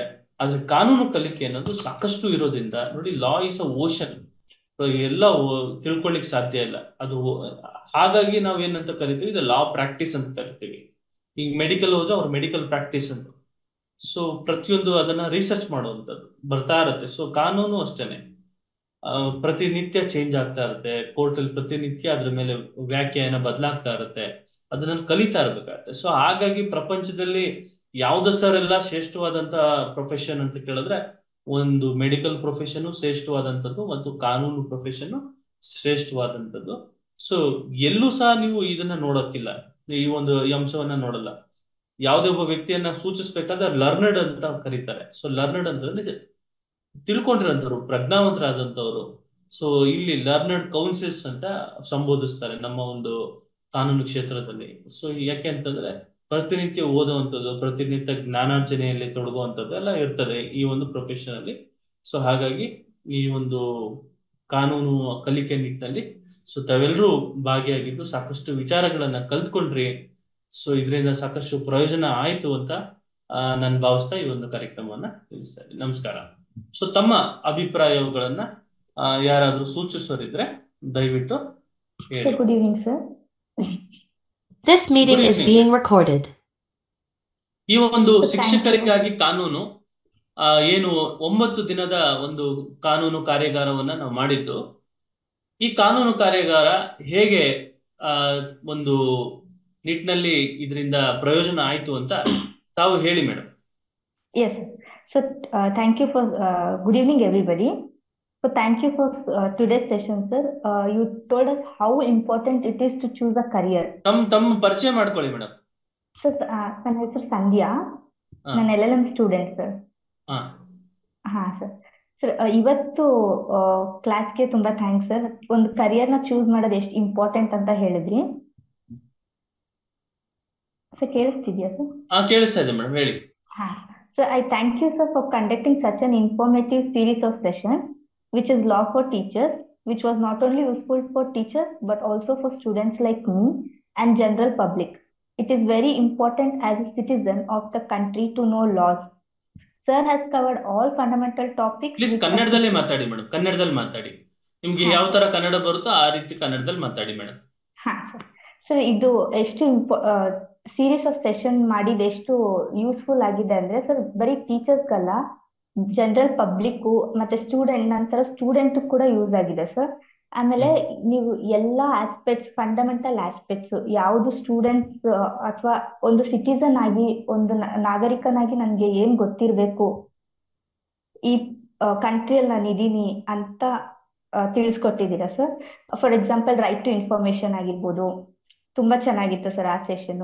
ಆಮೇಲೆ ಎವಿಡೆನ್ಸ್ ಹೆಂಗೆ ಕಲೆಕ್ಟ್ ಮಾಡೋದು, ಹೆಂಗ್ ತೋರ್ಸೋದು, ಹೆಂಗ್ ನಮ್ದು ನಾವು ಪ್ರೂವ್ ಮಾಡ್ಕೊಳ್ಳೋದು. Most important thing sir, civil cases, criminal cases trial ಹೇಳ್ಕೊಟ್ರಿ, ಸ್ಟೇಜಸ್ ಹೇಳ್ಕೊಟ್ರಿ, ಯಾವ ಸ್ಟೇಜ್ ಅಲ್ಲಿ ಏನಾಗುತ್ತೆ, ನಾವೇನ್ ಮಾಡ್ಬೇಕು, ಮತ್ತೆ ಬೇಲ್ ಅಲ್ಲಿ ಏನು, ಬೇಲ್ದು ಟೈಪ್ಸ್ ಏನು, ರೈಟ್ಸು, ನಮ್ ಎಷ್ಟು ರೈಟ್ಸ್ ಇದೆ, ಎಷ್ಟೋ ಟೈಪ್ಸ್ ಆಫ್ ರೈಟ್ಸ್ ಇದೆ, ಅದನ್ನೆಲ್ಲ ಹೇಳ್ಕೊಟ್ವಿ. ಮತ್ತೆ ಪೋಸ್ಕೋ ಇವಾಗ ಫುಲ್ ಅದೇ ಇದ್ರಲ್ಲಿದೆ ಸರ್, ಏನು ಪೀಕ್ ಅಲ್ಲಿ ಇದೆ. ಅದ್ರ ಬಗ್ಗೆ ತುಂಬಾ ಚೆನ್ನಾಗಿತ್ತು ಸೆಷನ್ ಸರ್. ನೀವ್ ಈ ತರ ಇನ್ನ ಜಾಸ್ತಿ ಸೆಷನ್ಸ್ ಮಾಡ್ತಾ ಇದ್ರೆ ನಮಗೂ ಯೂಸ್ ಆಗುತ್ತೆ ಸರ್. ಆಮೇಲೆ ನೀವು ತೋರ್ಸೋ ವಿಡಿಯೋಸ್ ಇದೆಯಲ್ಲ ಸರ್, ಅದು ತುಂಬಾ ಇಂಪಾರ್ಟೆಂಟ್ ರೋಲ್ ಪ್ಲೇ ಮಾಡುತ್ತೆ. ಹೆಂಗೆ ಅಂದ್ರೆ ನಾವು ಏನಾದ್ರೂ ನಮ್ ಡೈಲಿ ಲೈಫ್ ಅಲ್ಲಿ ಮಾಡ್ತಾ ಇದ್ರೆ, ಇದು ಈ ಲಾಗೆ ಇನ್ಕ್ಲೂಡ್ ಆಗುತ್ತೆ ಅಲ್ವಾ, ಈ ತರ ನಮ್ ಡೈಲಿ ಲೈಫ್ಗೆ ಯೂಸ್ ಆಗ್ತಾ ಇದೆ sir. So thank you sir. Thank you very much madam, thank you. ಮತ್ತೆ ಯಾರಾದ್ರೂ ತಮ್ಮ ಒಂದು ಅನಿಸಿಕೆಯನ್ನ ಹಂಚಿಕೊಳ್ಳೋದಾದ್ರೆ ಹಂಚ್ಕೊಳ್ಳಿ. ಅಕ್ಬರ್ ಬಾಷಾ ಅವರು ಶಿಕ್ಷಕರಾಗಿದ್ದಾರೆ. ಸೊ ಶಿಕ್ಷಕರಿಗೆ ಕಾನೂನು ಒಂದು ಕಾನೂನು ಕಾರ್ಯಾಗಾರ ತಮಗೆ ಹೇಗೆ ಇದು ಅನುಕೂಲ ಆಯ್ತು ಸರ್? ಇದು 3ನೆಯ ಒಂದು ಕಾರ್ಯಾಗಾರ. ನಾವು ಮುಂಚೆ ಬೇಸಿಕ್ ಲೀಗಲ್ ಅಂತ ಮಾಡ್ತಿದ್ವಿ. ಸೊ ಅದೇ ಬೇಸಿಕ್ ಲೀಗಲ್ ಶಿಕ್ಷಕರಿಗಾಗಿ ಕಾನೂನು ಒಂದು ಶೀರ್ಷಿಕೆ ಅಡಿಯಲ್ಲಿ ಮಾಡಿದ್ದು. ಇದು 3ನೇ ಒಂದು ಸಂಗತಿ ಸರ್. ಜನಸಾಮಾನ್ಯರಿಗೆ ನಾವು ಮಾಡ್ತಾ ಇರುವಂತ ಒಂದು 3ನೇ ಕಾರ್ಯಕ್ರಮ. ಈ 3ನೇ ಕಾರ್ಯಕ್ರಮದಲ್ಲಿ ಈ ಕಾರ್ಯಕ್ರಮ ಹೇಗಿತ್ತು, ಹೇಗ್ ನಡೀತು, ಅದ್ರ ಬಗ್ಗೆ ತಮ್ಮ ಒಂದು ಕೊಡಿ ಸರ್. ನನ್ನ ಹೆಸರು ಅಕ್ಬರ್ ಬಾಷಾ. ನಾನು ಗ್ರಾಜುಯೇಟ್ ಪ್ರೈಮರಿ ಟೀಚರ್ ಆಗಿ ಹಿರೇಹಡ್ಲಿಗಿ ಗ್ರಾಮದಲ್ಲಿ ಬಳ್ಳಾರಿಯಲ್ಲಿ ಸೇವೆಯನ್ನು ಸಲ್ಲಿಸ್ತಾ ಇದ್ದೀನಿ. ವಿಧಿ ಪ್ರಜ್ಞಾ ಕರ್ನಾಟಕ NGO ಸ್ವಯಂ ಸೇವಾ ಸಂಸ್ಥೆಯ ವತಿಯಿಂದ ಶಿಕ್ಷಕರಿಗಾಗಿ ಕಾನೂನು ಶೀರ್ಷಿಕೆ ಅಡಿಯಲ್ಲಿ ಜನಸಾಮಾನ್ಯರಿಗೆ ಹಾಗೂ ಶಿಕ್ಷಕರಿಗೆ ಕಾನೂನು ಅರಿವು ಮೇ 5ರಿಂದ 18ರವರೆಗೆ 9 ಸೆಷನ್ಗಳನ್ನು ನಡೆಸಿದ್ದೀವಿ ಸರ್. ಫಸ್ಟ್ ಆಫ್ ಆಲ್ ನಾನು ಬಹಳ ಸಿನ್ಸಿಯರ್ ಆಗಿ ನಮಗೆ ಅಭಿನಂದನೆಗಳನ್ನು ಸಲ್ಲಿಸುತ್ತಿದ್ದೇನೆ ಸರ್. ನಿಮ್ಮ Thank you, ಒಂದು sir. ಪ್ರೀಶಿಯಸ್ ಟೈಮ್ ಹಾಗೂ ವ್ಯಾಲ್ಯೂಯಬಲ್ ಸಜೆಷನ್ ಅನ್ನು ನಮ್ಮ ಎಲ್ಲ ಟೀಚರ್ಸ್ಗೆ ಹಾಗೂ ಜನರಲ್ ಪಬ್ಲಿಕ್ಗೆ ತಾವು ನೀಡಿದ್ದೀರಿ. ನಮಗೆ ಬಹಳ ತುಂಬಾ ಉಪಯೋಗ ಆಗಿದೆ ಸರ್. ಅದಕ್ಕೋಸ್ಕರ ತಮಗೆ ತುಂಬು ಹೃದಯದ ಕೃತಜ್ಞತೆಯನ್ನು ಸಲ್ಲಿಸುತ್ತೇನೆ. Thank you sir. ಯಾವ ಒಂದು ಸೆಷನ್ ತಮ್ಗೆ ಬಹಳ ತುಂಬಾ ಖುಷಿ ಆಯ್ತು, ತುಂಬಾ ತಿಳ್ಕೊಂಡಂಗಾಯ್ತು? ಇದರಲ್ಲಿ 5th ಸೆಷನ್ ಸರ್, ಪೋಕ್ಸೋ ಬಗ್ಗೆ ಇನ್ಫಾರ್ಮೇಶನ್ ಕೊಡುವಾಗ ತಾವು ಒಂದು ಹೇಳಿದ್ರಿ ಸರ್, ಅದು 2023 ಕ್ರೈಮ್ ಸ್ಟಾಟಿಸ್ಟಿಕ್ ಪ್ರಕಾರ 631 ಕೇಸಸ್ ಇದ್ವು. ಅದರಲ್ಲಿ ಮ್ಯಾಕ್ಸಿಮಮ್ 560 ಕೇಸಸ್ ಬಂದು ಮಕ್ಕಳ ಮೇಲೆ ದೌರ್ಜನ್ಯ ಮೇಲೆ ಆಗಿದೆ. ಅದನ್ನ ಯಾವ ರೀತಿಯಾಗಿ ತಡಿಬೇಕು ಅಂತ ಆಶಾ ಮೇಡಮ್ ಅವರು ಬಹಳ ತುಂಬಾ ಚೆನ್ನಾಗಿ ಹೇಳಿದ್ರು ಸರ್. ಅದರಲ್ಲಿ ಯಾವ ರೀತಿಯಾಗಿ ನಾವು ಒಂದು ಮಕ್ಕಳಿಗೋಸ್ಕರ ಸೇಫ್ಟಿ ಕಮಿಟಿ ಯಾವ ರೀತಿ ಮಾಡಬೇಕು, ಅದಕ್ಕೆ ಮಕ್ಕಳ ಪ್ರಾಬ್ಲಮ್ನು ಯಾವ ರೀತಿ ಸೇವ್ ಮಾಡಬೇಕು. ಅದೇ ರೀತಿಯಾಗಿ ಇನ್ನೊಂದು ಪಾಯಿಂಟ್ ಹೇಳಿದ್ರು, ಅದು ಜಿಲ್ಲಾಧಿಕಾರಿ ಪ್ರಾಧಿಕಾರ ವತಿಯಿಂದ ಮಕ್ಕಳಿಗೆ ಒಂದು ಡೇಟ್ ಆಫ್ ಬರ್ತ್ ಸರ್ಟಿಫಿಕೇಟ್ ಅನ್ನು ಮಾಡಿದ್ರೆ ಅವ್ರಿಗೆ ಸಾಕಷ್ಟು ಪ್ರಾಬ್ಲಮ್ಗಳನ್ನ ನಾವು ಸಾಲ್ವ್ ಮಾಡಬಹುದು ಅಂತ ಹೇಳಿದ್ದಾರೆ ಸರ್. ಅದೇ ರೀತಿಯಾಗಿ ಇದರಲ್ಲಿ UPಯಲ್ಲಿ ಜಾಸ್ತಿ ಫಸ್ಟ್ ಇದೆ ಈ ಒಂದು ಪ್ರಕರಣಗಳಲ್ಲಿ ಕರ್ನಾಟಕ ಒಂದು 10th ಪ್ಲೇಸ್ ಅಲ್ಲಿ ಇದೆ ಅಂತ ಹೇಳಿದ್ರಿ ಸರ್. ಅದೇ ರೀತಿಯಾಗಿ ಒಂದು ಮಕ್ಕಳಿಗೆ ಯಾವ ರೀತಿಯಾಗಿ ರಕ್ಷಣೆ ಮಾಡ್ಕೋಬೇಕು, ಅದೇ ರೀತಿಯಾಗಿ ಶಿಕ್ಷಕರು ಯಾವ ರೀತಿಯಾಗಿ ಸೇಫ್ಟಿಯಾಗಿ ಇರಬೇಕು, ಮತ್ತೆ ಅವ್ರಿಗೆ ಒಂದು ಕೇಸಸ್ ಏನಾದ್ರು ಆದ್ರೆ ಯಾವ ರೀತಿಯಾಗಿ ಕಾಂಟ್ಯಾಕ್ಟ್ ಮಾಡ್ಕೋಬೇಕು, ಯಾರನ್ನ ಕಾಂಟ್ಯಾಕ್ಟ್ ಮಾಡ್ಬೇಕು. ಕೆಲವು ಟೀಚರ್ಸ್ ಭಯ ಪಡ್ತಾರೆ, ಭಯ ಪಡುವಂತ ಯಾವುದಿಲ್ಲ. So lawyer also one of the teachers, ಅವ್ರು ಕೂಡ ಏನಾಗುತ್ತೆ ಒಂದು ಅರಿವನ್ನ ಮೂಡಿಸಿ ಆ ಪ್ರಾಬ್ಲಮ್ ನ ಸಾಲ್ವ್ ಮಾಡ್ತೇವೆ ಅಂತಾನೆ. ಅದಕ್ಕೆ ಅವರಿಗೂ ಸಹ ನಾನು ತುಂಬು ಹೃದಯದ ಧನ್ಯವಾದವನ್ನು ಕಲ್ಪಿಸ್ತೀನಿ ಸರ್. Thank you. ಇನ್ನೊಂದು ಪ್ರೌಡ್ ಹೇಳಿದ್ರೆ sir, law is the noblest profession in the world, to feel is to human, to heal is to divine. ಅದೇ ರೀತಿಯಾಗಿ law is the powerful weapon to win the right of the people. Where there is a right there is a remedy ಅಂತ. So ಇದು ಒಂದು first session ನಲ್ಲಿ ಒಂದು ಇವರು sir ಅವರು ಹೇಳಿದ್ರು, mister doctor Kalpesh Kumar ಗುಪ್ತಾಜಿ sir ಅವರು ಈ ಒಂದು ನಾವು ಕಾರ್ಯಕ್ರಮವನ್ನು ಮಾಡಿದ್ದೀವಿ. ಓವರ್ ಆಲ್ ಇಂಡಿಯಾದಲ್ಲಿ 6000+ ಪೀಪಲ್ ಅನ್ನ ರಿಜಿಸ್ಟರ್ ಮಾಡಿದ್ದಾರೆ. ಅದೇ ರೀತಿಯಾಗಿ ಇವರು ಪುರುಷೋತ್ತಮ್ ಸರ್ ಅವರು ಫ್ರೀ ಆಗಿ ಉಚಿತವಾಗಿ ಇಂತ ಒಂದು ಕಾರ್ಯಕ್ರಮವನ್ನು ಮಾಡಿದ್ದಾರೆ. ಅವ್ರಿಗೂ ನಾವು ಧನ್ಯವಾದಗಳನ್ನು ಸಲ್ಲಿಸ್ತೀವಿ ಅಂತ ಹೇಳಿ ಸರ್. ಅದೇ ರೀತಿಯಾಗಿ ಡಾಕ್ಟರ್ ಶಾಲಿನಿ ಮೇಡಮ್ ಅವರು ಹೇಳಿದ್ರು, ಈ ಒಂದು ಉತ್ತಮವಾದ ಕಾರ್ಯವನ್ನು ಎಲ್ಲಾ ಶಿಕ್ಷಕರು ಸದುಪಯೋಗನ ಪಡಿಸ್ಕೊಳ್ಬೇಕು ಅಂತ ಅವ್ರು ಹೇಳಿದ್ರು. ತುಂಬಾ ಹೃದಯದ ಧನ್ಯವಾದಗಳನ್ನ ಸಲ್ಲಿಸುವ. ಅವರು ಒಂದು ಕೊಟೇಶನ್ ಇಂದ ಸಾಕಷ್ಟು ಶಿಕ್ಷಕರು ಇದರಿಂದ ಸದುಪಯೋಗನ ಪಡೆದಿದ್ದಾರೆ. Not only participant but also in group ಅಲ್ಲಿ ಮೋರ್ ದನ್ 600 ಪಾರ್ಟಿಸಿಪೆಂಟ್ಸ್ ಇದ್ದಾರೆ ಸರ್. ಅವರು ಸಹ ವಿಡಿಯೋಗಳನ್ನ ಉಪಯೋಗ ಮಾಡಿಕೊಂಡು ಅವ್ರು ಸಹ ನಾಲೆಜ್ ಅನ್ನ ಪಡ್ಕೊಂಡಿದೆ ಸರ್. ಇದೇ ರೀತಿಯಾಗಿ ಫಸ್ಟ್ ಸೆಷನ್ ನಲ್ಲಿ ರೈಟ್ಸ್ ಬಗ್ಗೆ ಹೇಳಿದ್ರಿ ಸರ್. ವಾಟ್ ಈಸ್ ರೈಟ್ಸ್ ಅಂದ್ರೆ, it is a kind of privilege given by the state to enjoy your liberty to by the democratic setup ಅಂತ ಹೇಳಿದ್ರಿ ಸರ್. ನಾವು ಹಕ್ಕು ಅಂದ್ರೆ ಏನು ಅದರ ಬಗ್ಗೆ ಚೆನ್ನಾಗಿ ತಿಳ್ಕೊಂಡಿದ್ವಿ ಸರ್. ಅದರಲ್ಲಿ positive right, negative right, perfect right and imperfect right ಅಂತ ಹೇಳಿದ್ರಿ ಸರ್. ತುಂಬಾ ಒಂದು ಇಂಡಕ್ಟಿವ್ ಮೆಥಡ್ ಅಂತ ಹೇಳ್ತೀವಿ ಸರ್ ಟೀಚಿಂಗ್ ಅಲ್ಲಿ. ಇದು ಬಹಳ ಮಕ್ಕಳಿಗೆ ಎಫೆಕ್ಟಿವ್ ಆಗಿ ಅರ್ಥವಾಗುವಂತ ಮೆಥಡ್. ಆ ಒಂದು ಮೆಥಡ್ ಅಲ್ಲಿ ತಾವು ಹೇಳಿದಿರಿ ಸರ್, ಉದಾಹರಣೆಯ ಮೂಲಕ ವಿವರಣೆಯನ್ನು ನೀಡಿದ್ರಿ. ಫಾರ್ ಎಕ್ಸಾಂಪಲ್ ಪಾಸಿಟಿವ್ ರೈಟ್ ಅಂತ ತಾವು ಹೇಳಿದ್ರಿ, ಒಂದು ಮನೆಯನ್ನು ಕಟ್ಟುವುದು ಇದು ಏನಿದೆ ಇದು ಪಾಸಿಟಿವ್ ರೈಟ್ ಇದೆ. ಅದೇ ರೀತಿಯಾಗಿ ನೆಗೆಟಿವ್ ಅಂದ್ರೆ ಒಂದು ಮನೆಯನ್ನು ಡೆಮಾಲಿಷ್ ಮಾಡಬೇಕು ಅಂದ್ರೆ ನಮ್ಮ ಹಾಕೋದು ಅದು ನೆಗೆಟಿವ್ ಅಂತ ಆಗುತ್ತೆ. ಅದೇ ರೀತಿಯಾಗಿ ಪರ್ಫೆಕ್ಟ್ ರೈಟ್ ಅಂತ ಹೇಳಿದ್ರಿ, ಯಾವ ರೀತಿಯಾಗಿ 18 ಏಜ್ ಆದ್ಮೇಲೆ ನಾವು ವೋಟಿಂಗ್ ಪವರ್ ಇರುತ್ತೆ, ದಟ್ ಈಸ್ ಕಾಲ್ಡ್ ಪರ್ಫೆಕ್ಟ್. 3 ವರ್ಷ ಕಂಪ್ಲೀಟ್ ಆದ್ಮೇಲೆ ಅದು ಏನಾಗಿದೆ ಅಂದ್ರೆ ಇಂಪರ್ಫೆಕ್ಟ್ ಗೆ ಎಕ್ಸಾಂಪಲ್ ಮೂಲಕ, ಸೂಟಬಲ್ ಎಕ್ಸಾಂಪಲ್ ಮೂಲಕ ತಾವು ಹೇಳಿದ್ರಿ ಸರ್. ಅದೇ ರೀತಿಯಾಗಿ RTI ಬಗ್ಗೆ ಹೇಳಿದ್ರೆ, ರಿಸೋರ್ಸ್ ಪರ್ಸನ್ ಆಗಿದಂತ ಸಲಾವುದ್ದೀನ್ ಸರ್ ಅವರು ಬಹಳ ತುಂಬಾ ಚೆನ್ನಾಗಿ ಅವರು ಹೇಳಿದ್ರು ಸರ್. ಅದರಲ್ಲಿ RTI ಮುಖ್ಯವಾಗಿ ಏನಪ್ಪಾ ಅಂತಂದ್ರೆ, ಒಂದು ಇದು ನಾವು ಯಾವುದೇ ಒಂದು RTI ಗೆ ಕ್ಲೈಮ್ ಮಾಡುವಾಗ ಅದರಲ್ಲಿ ಫಸ್ಟ್ ಆಫ್ ಆಲ್ ನಮಗೆ ಆ ಅಧಿಕಾರಿಗಳ ಬಗ್ಗೆ ನಾಲೆಜ್ ಇರ್ಬೇಕು ಸರ್. ಯಾರಿಗೆ ನಾವು ಫಸ್ಟ್ ಆಗ್ಬೇಕು, ಯಾರಿಗೆ ಇಲ್ಲ ಅಂದ್ರೆ ಅದು ರಿಜೆಕ್ಟ್ ಆಗಿ ಸುಮ್ನೆ ಟೈಮ್ ವೇಸ್ಟ್ ಆಗುತ್ತೆ. ಅದು ಸಹ ನಮಗೆ ಗೊತ್ತಾಗಿ ಸರ್. ಅದನ್ನ ತಾವು ಸಹ ಒಂದು ಗ್ರೂಪಿಗೆ ಒಂದು ಇದು ಹಾಕಿ, ನಿಮ್ಗೆ ಏನಾದ್ರೂ RTI ಬಗ್ಗೆ ಇನ್ಫಾರ್ಮೇಶನ್ ಇದ್ರೆ ಸಾರ್ ಅವ್ರನ್ನ ಕಾಂಟ್ಯಾಕ್ಟ್ ಮಾಡಿ. ಅದೇ ರೀತಿಯಾಗಿ ಒಂದು ಗ್ರೂಪ್ ವೇದಿಕೆಯನ್ನ ಒಂದು ಇದು ಮಾಡ್ಕೊಂಡಿದ್ರೆ ಸರ್, ಅದಕ್ಕೆ ಸಹ ನಾನು ನಿಮಗೆ ತುಂಬ ಹೃದಯದ ಆ, ಇದು ಅಭಿನಂದನೆಯನ್ನು ಸಲ್ಲಿಸ್ತೇನೆ. ಅದೇ ರೀತಿಯಾಗಿ ಥ್ಯಾಂಕ್ ಯು ಸಿವಿಲ್ ಸರ್. ಕಾನೂನು, ಅದೇ ರೀತಿಯಾಗಿ ಮತ್ತೊಂದು ಕ್ರಿಮಿನಲ್ ಕಾನೂನುಗಳ ಬಗ್ಗೆ ಬಹಳ ತುಂಬಾ ಎಕ್ಸಾಂಪಲ್ ಮೂಲಕ ವರ್ಷಾನುಗಟ್ಲೆ ಯಾವ ರೀತಿಯಾಗಿ ಇದು ಮಾಡ್ತಾರೆ, ಕಾನ್ಸೆಪ್ಟ್ ಆಫ್ ಸಿವಿಲ್ ಜಸ್ಟಿಸ್ ಬಗ್ಗೆ ತುಂಬಾ ಚೆನ್ನಾಗಿ ಹೇಳಿದ್ರಿ ಸರ್.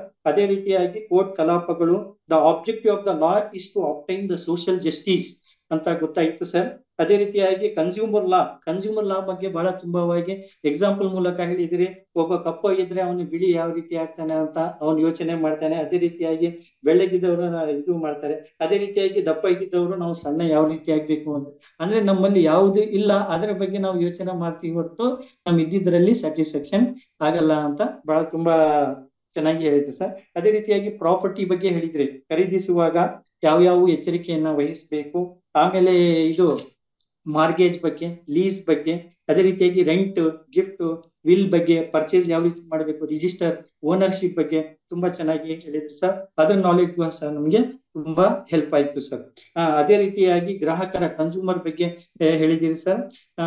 ಅದೇ ರೀತಿಯಾಗಿ ಒಂದು ಕೋರ್ಟ್ ಕಲಾಪಗಳು, ಸಾಕ್ಷಿಗಳು, ಕಾನೂನಿನ ಪರಿಚಯ, ಇದ್ರ ಬಗ್ಗೆ ತುಂಬಾ ಮನ ಮುಟ್ಟುವಂತೆ ಹೇಳಿದ್ರಿ ಸರ್. ಈ ಒಂದು ನಾವು ನಾಲೆಡ್ಜ್ ಅನ್ನ ಉಪಯೋಗ ಮಾಡಿಕೊಂಡು ಶಿಕ್ಷಕರಾದ ನಾವು ನಮ್ಮ ಮಕ್ಕಳಿಗೂ ಸಹ ನಾವು ಈ ಒಂದು ನಾಲೆಡ್ಜ್ ಅನ್ನ ಕೊಡ್ತೀವಿ ಅಂತ ಹೇಳ್ತೀವಿ ಸರ್. ಅದೇ ರೀತಿಯಾಗಿ ಇನ್ನೊಂದು ರಿಕ್ವೆಸ್ಟ್ ಸರ್, ಇವಾಗ ನಾವು ಹೇಳ್ತೀವಿ ಟೀಚರ್ ಆಗ್ರಿ, ಡಾಕ್ಟರ್ ಆಗ್ರಿ, ಇಂಜಿನಿಯರ್ ಆಗ್ರಿ ಅಂತ ಮಕ್ಕಳಿಗೆ. ಇವಾಗ ನಾವು ನಾಲೆಡ್ಜ್ ಬಂದ್ಮೇಲೆ ಸ್ಟೂಡೆಂಟ್ಸ್ಗೆ ಒಂದು ತಾವು ಲಾಯರ್ ಸಹ ಆಗ್ರಿ ಅಂತ ಹೇಳುವಂತಹ ನಮ್ಗೆ ನಾಲೆಡ್ಜ್ ಬಂದಿದೆ ಸರ್. ಯಾಕಂದ್ರೆ ನಾವು ಯಾವುದೇ ಒಂದು ಡಿಗ್ರಿ ಮಾಡುವಾಗ ನಮ್ಗೆ ನಾಲೆಡ್ಜ್ ಕೊಡುವಂತ ಇದ್ದಿಲ್ಲ ಸರ್, ಯಾವ ಕೋರ್ಸ್ ತಗೋಬೇಕು ಯಾವ್ದು ಇಲ್ಲ ಅಂತ. ಸೊ ಇವಾಗ ಮಕ್ಕಳಿಗೆ ಸ್ವಲ್ಪ ಲಾಯರ್ಸ್ ಆಗ್ಬೇಕು ಅಂದ್ರೆ ಏನೇನು ಇದು ಇರ್ಬೇಕು, ಅದರಿಂದ ಇಲ್ಲ, ಏನೇನು ಉಪಯೋಗ. ತುಂಬಾ ಅದ್ಭುತವಾದಂತಹ ಒಂದು ಪ್ರೊಫೆಷನ್ ಅಂತ ಹೇಳ್ಬೋದು. ನಾವು ಹೌದು ಎಷ್ಟೋ ಸರ್. ಸಂದರ್ಭದಲ್ಲಿ ನಾವು ನೋಡಿದೀವಿ, ಎಸ್ ಸರ್. ನ್ಯಾಯಾಲಯದಲ್ಲಿ ನ್ಯಾಯ ಸಿಕ್ತಂತ ಸಂದರ್ಭದಲ್ಲಿ ಆ ವ್ಯಕ್ತಿಗಳು ಸರ್. ಕಣ್ಣಲ್ಲಿ ನೀರನ್ನ ಹಾಕ್ತಾರೆ. ಹೌದು ಒಬ್ಬ ಸರ್. ದೇವಸ್ಥಾನದಲ್ಲಿ ಹೇಗೆ ಸಾಷ್ಟಾಂಗ ನಮಸ್ಕಾರವನ್ನ ಮಾಡ್ತಾರೆ, ಅದೇ ರೀತಿಲಿ ಸಾಷ್ಟಾಂಗ ನಮಸ್ಕಾರವನ್ನು ಸಹ ಮಾಡೋಗಿರುವಂತವ್ರು ನಾವು ನೋಡಿದೀವಿ. ಜಡ್ಜ್ಗಳು ನಿಜವಾಗ್ಲೂ ಒಂದು ದೈವತ್ವ ಒಂದು ಸ್ಥಾನದಲ್ಲಿ ಕೂತ್ಕೊಂಡಿರ್ತಾರೆ ನೋಡಿ. ಇತ್ತೀಚೆಗೆ ನಾವು ನೋಡ್ತಾ ಇರೋದ್ರಲ್ಲಿ ಎಷ್ಟು ಮಟ್ಟದ ಕಾನೂನು ಸ್ಟ್ರಿಕ್ಟ್ ಆಗಿದೆ ಅಂತಂದ್ರೆ, ಒಬ್ಬ ತಪ್ಪು ಮಾಡಿದ್ರು ಸಹ ಅವನ ಮೇಲೆ ಶಿಕ್ಷೆಯನ್ನ ವಿಧಿಸ್ತಾ ಇದೆ ಕೋರ್ಟ್. ಒಬ್ಬ ಜಡ್ಜ್ ಏನಾದ್ರು ಕರಪ್ಟ್ ಆದ್ರೆ ಏನು ವಿಜಿಲೆನ್ಸ್ ಇರುವಂತವ್ರು ಅವ್ರ ಮೇಲೆ ಪ್ರಕರಣವನ್ನ ದಾಖಲೆ ಮಾಡುವಂತದ್ದು. ಇತ್ತೀಚೆಗೆ ಒಬ್ಬ ನ್ಯಾಯಾಧೀಶರಾಗಿರುವಂತವ್ರು ಒಂದು ವರದಕ್ಷಿಣೆಯನ್ನ ಕೇಳಿದಂತ ಸಂದರ್ಭದಲ್ಲಿ ಅವ್ರನ್ನ ಡಿಸ್ಮಿಸ್ ಮಾಡಿರುವಂತದ್ದು, ಸಾಕಷ್ಟು ಪ್ರಕರಣಗಳನ್ನ ನಾವು ನೋಡಿದೀವಿ. ಸೊ ಹಂಗಾಗಿ ಇದು ಬಹಳ ಪವಿತ್ರವಾದಂತಹ ಕ್ಷೇತ್ರ ಅಂತ ನಾವು ಹೇಳ್ಬೋದು. ಸಾಕಷ್ಟು ನಾವು ನೋಡಿದ ಮಟ್ಟದಲ್ಲಿ ಈಗ ಏನು ಈ ಶಾಸಕಾಂಗ ಇರ್ಬೋದು ಅಥವಾ ಕಾರ್ಯಾಂಗ ಇರ್ಬೋದು. ಸೊ ಈ ಶಾಸಕಾಂಗ ಮತ್ತು ಕಾರ್ಯಾಂಗದಲ್ಲಿ ಯಾವುದೇ ಲೋಪದೋಷ ಆದಂತ ಸಂದರ್ಭದಲ್ಲಿ ಈ ಒಂದು ನ್ಯಾಯಾಂಗ ತನ್ನ ಹಸ್ತಕ್ಷೇಪವನ್ನು ಮಾಡಿ ನೋಡಿ ಇದು ಸರಿ ಇದೆ, ಇದು ಸರಿ ಇಲ್ಲ ಅಂತ ಹೇಳಿ ಅದನ್ನ ಸರಿ ಮಾಡಿರುವಂತ ನಿದರ್ಶನಗಳು ಸಾಕಷ್ಟು ಇದಾವೆ. ಯಾವ ಮಿನಿಸ್ಟರ್ ಅನ್ನು ನೋಡೋದಿಲ್ಲ, ಯಾವ ಒಂದು ಅಥಾರಿಟೇರಿಯನ್ ಅಥವಾ ಒಬ್ಬ ಶ್ರೀಮಂತನು ಸಹ ನೋಡೋದಿಲ್ಲ. ತಪ್ಪು ಮಾಡಿದ್ರೆ ಎಲ್ಲಾರು ಸರಿಸಮವಾಗಿ ಅವ್ರನ್ನ ನೋಡಿ ಅವ್ರಿಗೆ ತಪ್ಪು ಮಾಡಿದಲ್ಲಿ ಶಿಕ್ಷೆಯನ್ನ ಕೊಡುವಂತ ಒಂದು ವ್ಯವಸ್ಥೆ ನಮ್ಮಲ್ಲಿದೆ. ಹಾಗಾಗಿ ಇವತ್ತಿನ ಒಂದು ಮಾನವೀಯ ಮೌಲ್ಯಗಳನ್ನ ರಕ್ಷಣೆ ಮಾಡೋದ್ರಲ್ಲಿ ನ್ಯಾಯಾಲಯಗಳ ಪಾತ್ರ ಬಹಳ ದೊಡ್ಡದಿದೆ ಅಂತ ಹೇಳ್ತಾ, ಸೊ ಇನ್ನೊಂದು ಆ ನಿಟ್ಟಿನಲ್ಲಿ ನಾವು ಗೌರವವನ್ನ ತಂದ್ಕೊಡ್ಬೇಕು. ಯಾವ ಪ್ರೊಫೆಷನ್ಗೂ ಈ ಒಂದು ಕಡಿಮೆ ಇಲ್ಲ ಸರ್. ಲಾ ಪ್ರೊಫೆಷನ್ ಇವತ್ತು ನನ್ನ ಒಂದು ಕಚೇರಿಗೆ ಇಂಜಿನಿಯರ್ಸ್ ಬರ್ತಾರೆ, ಡಾಕ್ಟರ್ಸ್ ಬರ್ತಾರೆ, ಪ್ರಿನ್ಸಿಪಾಲ್ ಬರ್ತಾರೆ, ಎಲ್ಲರೂ ಬರ್ತಾರೆ, ಗೌರವಿಸ್ತಾರೆ, ನಮಸ್ಕಾರ ಸರ್ ಅಂತ ಹೇಳ್ತಾರೆ, ನಮ್ಗೆ ಹೆಲ್ಪ್ ಮಾಡಿ ಅಂತ ಹೇಳ್ತಾರೆ. ಸೊ ಈ ನಿಟ್ಟಿನಲ್ಲಿ ಒಬ್ಬ ವೈದ್ಯನಾದಂತವನು ಜೀವವನ್ನು ಉಳಿಸ್ತಾನೆ, ಒಬ್ಬ ವಕೀಲನಾದಂತವನು ಜೀವವನ್ನು ಉಳಿಸ್ತಾನೆ, ಜೀವನವನ್ನು ಉಳಿಸ್ತಾನೆ, ಆ ವ್ಯಕ್ತಿಯ ಘನತೆ ಗೌರವವನ್ನು ಉಳಿಸ್ಕೊಡ್ತಾನೆ. ಸೊ ಈ ನಿಟ್ಟಿನಲ್ಲಿ ಇದೊಂದು ಬಹಳ ಶ್ರೇಷ್ಠವಾದಂತಹ ಕಾಯಕ ಅಂತ ಹೇಳಿದ್ರೆ ತಪ್ಪಾಗ್ಲಾರ್ದು ಸರ್. ಇನ್ನೊಂದು ಲೈಕ್ ದ ಮೋಸ್ಟ್ ಸರ್, ಇನ್ನೊಂದು ಏನಂದ್ರೆ ಈ ಒಂದು ಕಾರ್ಯಕ್ರಮದಲ್ಲಿ ತಾವು ಪ್ರಾಸ್ಪೆಕ್ಟಸ್ ನ ಮಾಡ್ಯೂಲ್ ನ ಎಲ್ಲ ಸಿಸ್ಟಮೆಟಿಕ್ ಆಗಿ ಪ್ರೊವೈಡ್ ಮಾಡಿದ್ದೀರಿ. ಅದೇ ರೀತಿಯಾಗಿ ಕೇವಲ ಇದು ಟೀಚಿಂಗ್ ಮಾತ್ರ ಅಲ್ಲ, ವಿಡಿಯೋಗಳನ್ನ ಪ್ರೊವೈಡ್ ಮಾಡಿದ್ದೀರಿ. ಆ ವಿಡಿಯೋಗಳನ್ನ ಯಾರು ಒಂದು ವೈಯಕ್ತಿಕ ಕಾರಣಗಳಿಂದ ಈ ಒಂದು ಪ್ರೋಗ್ರಾಮ್ ನ ಅಟೆಂಡ್ ಮಾಡಿಲ್ಲ, ಅವರೆಲ್ಲ ಈ ವಿಡಿಯೋಗಳ ಮುಖಾಂತರ ಅದರ ಜ್ಞಾನವನ್ನು ಪಡ್ಕೊಂತಾ ಇದ್ದಾರೆ ಸರ್. ಅದಕ್ಕೋಸ್ಕರ ನಾನು ಬಹಳ ವಂದನೆಗಳನ್ನ ತಮಗೆ ಸಲ್ಲಿಸ್ತಾ ಇದ್ದೀನಿ ಸರ್. ಈ ವಿಡಿಯೋಗಳೆಲ್ಲವೂ ರೆಕಾರ್ಡ್ ಆಗಿರುತ್ತೆ. ಇದೆಲ್ಲವೂ ಒಂದು ಡೇಟಾಬೇಸ್, ನಾಲೆಜ್ ಡೇಟಾಬೇಸ್ ಆಗಿ ಕನ್ವರ್ಟ್ ಆಗುತ್ತೆ.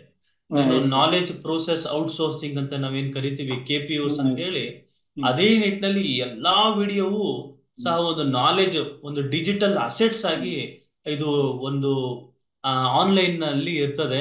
ಅದು ಯಾವ ಸಂದರ್ಭದಲ್ಲಿ ಬೇಕಾದ್ರೂ ಸಹ ನೋಡುವಂತದ್ದು ವ್ಯವಸ್ಥೆ ಇರ್ತದೆ. ಇದನ್ನ ನೋಡ್ಕೊಂಡು ತಮ್ಮದು ಏನು ಕಷ್ಟ ಇದೆ ಆ ಕಷ್ಟವನ್ನ ಪರಿಹಾರ ಮಾಡ್ಕೋಬೇಕು. ನಮ್ಮ ಒಂದು ಸಂಸ್ಥೆಯ ಉದ್ದೇಶನೂ ಇದೇ ಆಗಿರ್ತದೆ. ನಮ್ಮ ಸಂಸ್ಥೆಯ ಮೂಲ ಉದ್ದೇಶ ಏನು ಕಾನೂನು ಪ್ರಜ್ಞಾ ಸಮಾಜವನ್ನ ನಿರ್ಮಾಣ ಮಾಡುವಂಥದ್ದು ಮತ್ತು ಪ್ರತಿಯೊಬ್ಬ ನಾಗರಿಕನಿಗೂ ತಮ್ಮ ಹಕ್ಕುಗಳನ್ನ ಪರಿಚಯ ಮಾಡಿಸ್ಕೊಡುವಂಥದ್ದು, ಕಾನೂನಿನ ಮೇಲೆ ಗೌರವನ ತಂದ್ಕೊಡೋದು. ಯಾವಾಗ ಅದನ್ನ ನಾವು ತಂದ್ಕೊಡ್ತೀವಿ ಆವಾಗ ಅವನೇ ಪ್ರಶ್ನೆಯನ್ನ ಮಾಡ್ತಾನೆ. ಪ್ರಶ್ನೆ ಮಾಡಿದಂತ ಸಂದರ್ಭದಲ್ಲಿ ಎಲ್ಲಾ ಸಮಸ್ಯೆಗಳಿಗೆ ಪರಿಹಾರ ದೊರೆಯುತ್ತೆ.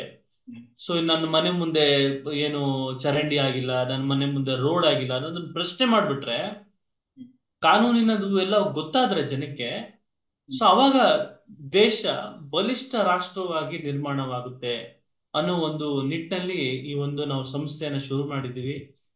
ಇದು ಇವತ್ತಿಗೆ ನಿಲ್ಲೋದಿಲ್ಲ, ಈ ಒಂದು ಕಾರ್ಯಕ್ರಮದಲ್ಲೇ ನಿಲ್ಲೋದಿಲ್ಲ. ಇದು ಏನಿದ್ರು ಒಂದು ನಾವು ಟ್ರೈಲರ್ ಅಂತ ಹೇಳ್ಬೋದು.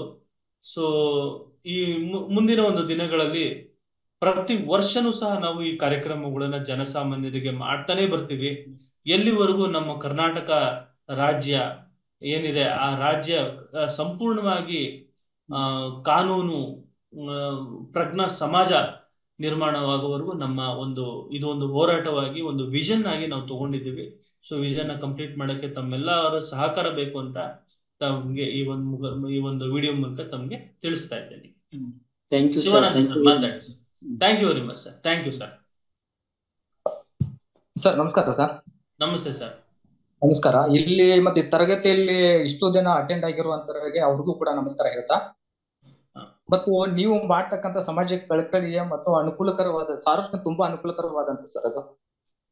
ಯಾಕೆಂದ್ರೆ ಪ್ರಾಪರ್ಟಿ ಲಾ ಆಗಿರ್ಬೋದು, ಕನ್ಸ್ಯೂಮರ್ ಲಾ ಆಗಿರ್ಬೋದು, ಆಮೇಲೆ CRPC ಅಂದ್ರೆ ಕೋರ್ಟ್, ಇದು ನಾವು ಪೊಲೀಸ್ಗೆ ಸ್ಟೇಷನ್ ಹೋದಂತ ಸಂದರ್ಭದಲ್ಲಿ ಪೊಲೀಸ್ ರಿಯಾಕ್ಷನ್ ಮಾಡೋದು ಯಾವ ತರ ಇರುತ್ತೆ, ಅದನ್ನು ಹೇಗೆ ನಾವು ಮಾತನಾಡಬಹುದು, ಅದನ್ನ ಹೇಗೆ ನಾವು ಎದುರಿಸಬಹುದು ಅನ್ನೋದು ತುಂಬಾ ನಮ್ಗೆ ಹೇಳ್ಕೊಟ್ಟಿದ್ರೆ ಅದೊಂದು ಒಳ್ಳೇದಾಗುತ್ತೆ. ಆಮೇಲೆ ಕನ್ಸ್ಯೂಮರ್ ಲಾ ಆಗಿರ್ಬೋದು, ಪ್ರಾಪರ್ಟಿ, ಆಮೇಲೆ ಬ್ಯಾಂಕಿಂಗ್ ಹೋದಾಗ ಅವರು ಮಾಡ್ತಕ್ಕಂತ ಮೋಸ ಆಗಿರ್ಬೋದು, ಪ್ರಾಪರ್ಟಿ ಲೋನ್ ತೆಗೆದುಕೊಂತ ಸಂದರ್ಭದಲ್ಲಿ. ಸೊ ಓವರ್ ಆಲ್ ಹೇಳೋದಾದ್ರೆ ತುಂಬಾ ಚೆನ್ನಾಗಿತ್ತು ಸರ್, ಒಂದು ನನ್ನ ಅಭಿಪ್ರಾಯ. ಇನ್ನೊಂದು ಅಭಿಪ್ರಾಯ ಏನಂದ್ರೆ ಸರ್, ಅಡ್ವೊಕೇಟ್ ಅನ್ನೋರು ಒಂದು ಸೋಷಿಯಲ್ ಇಂಜಿನಿಯರ್ ಇದ್ದಂಗೆ.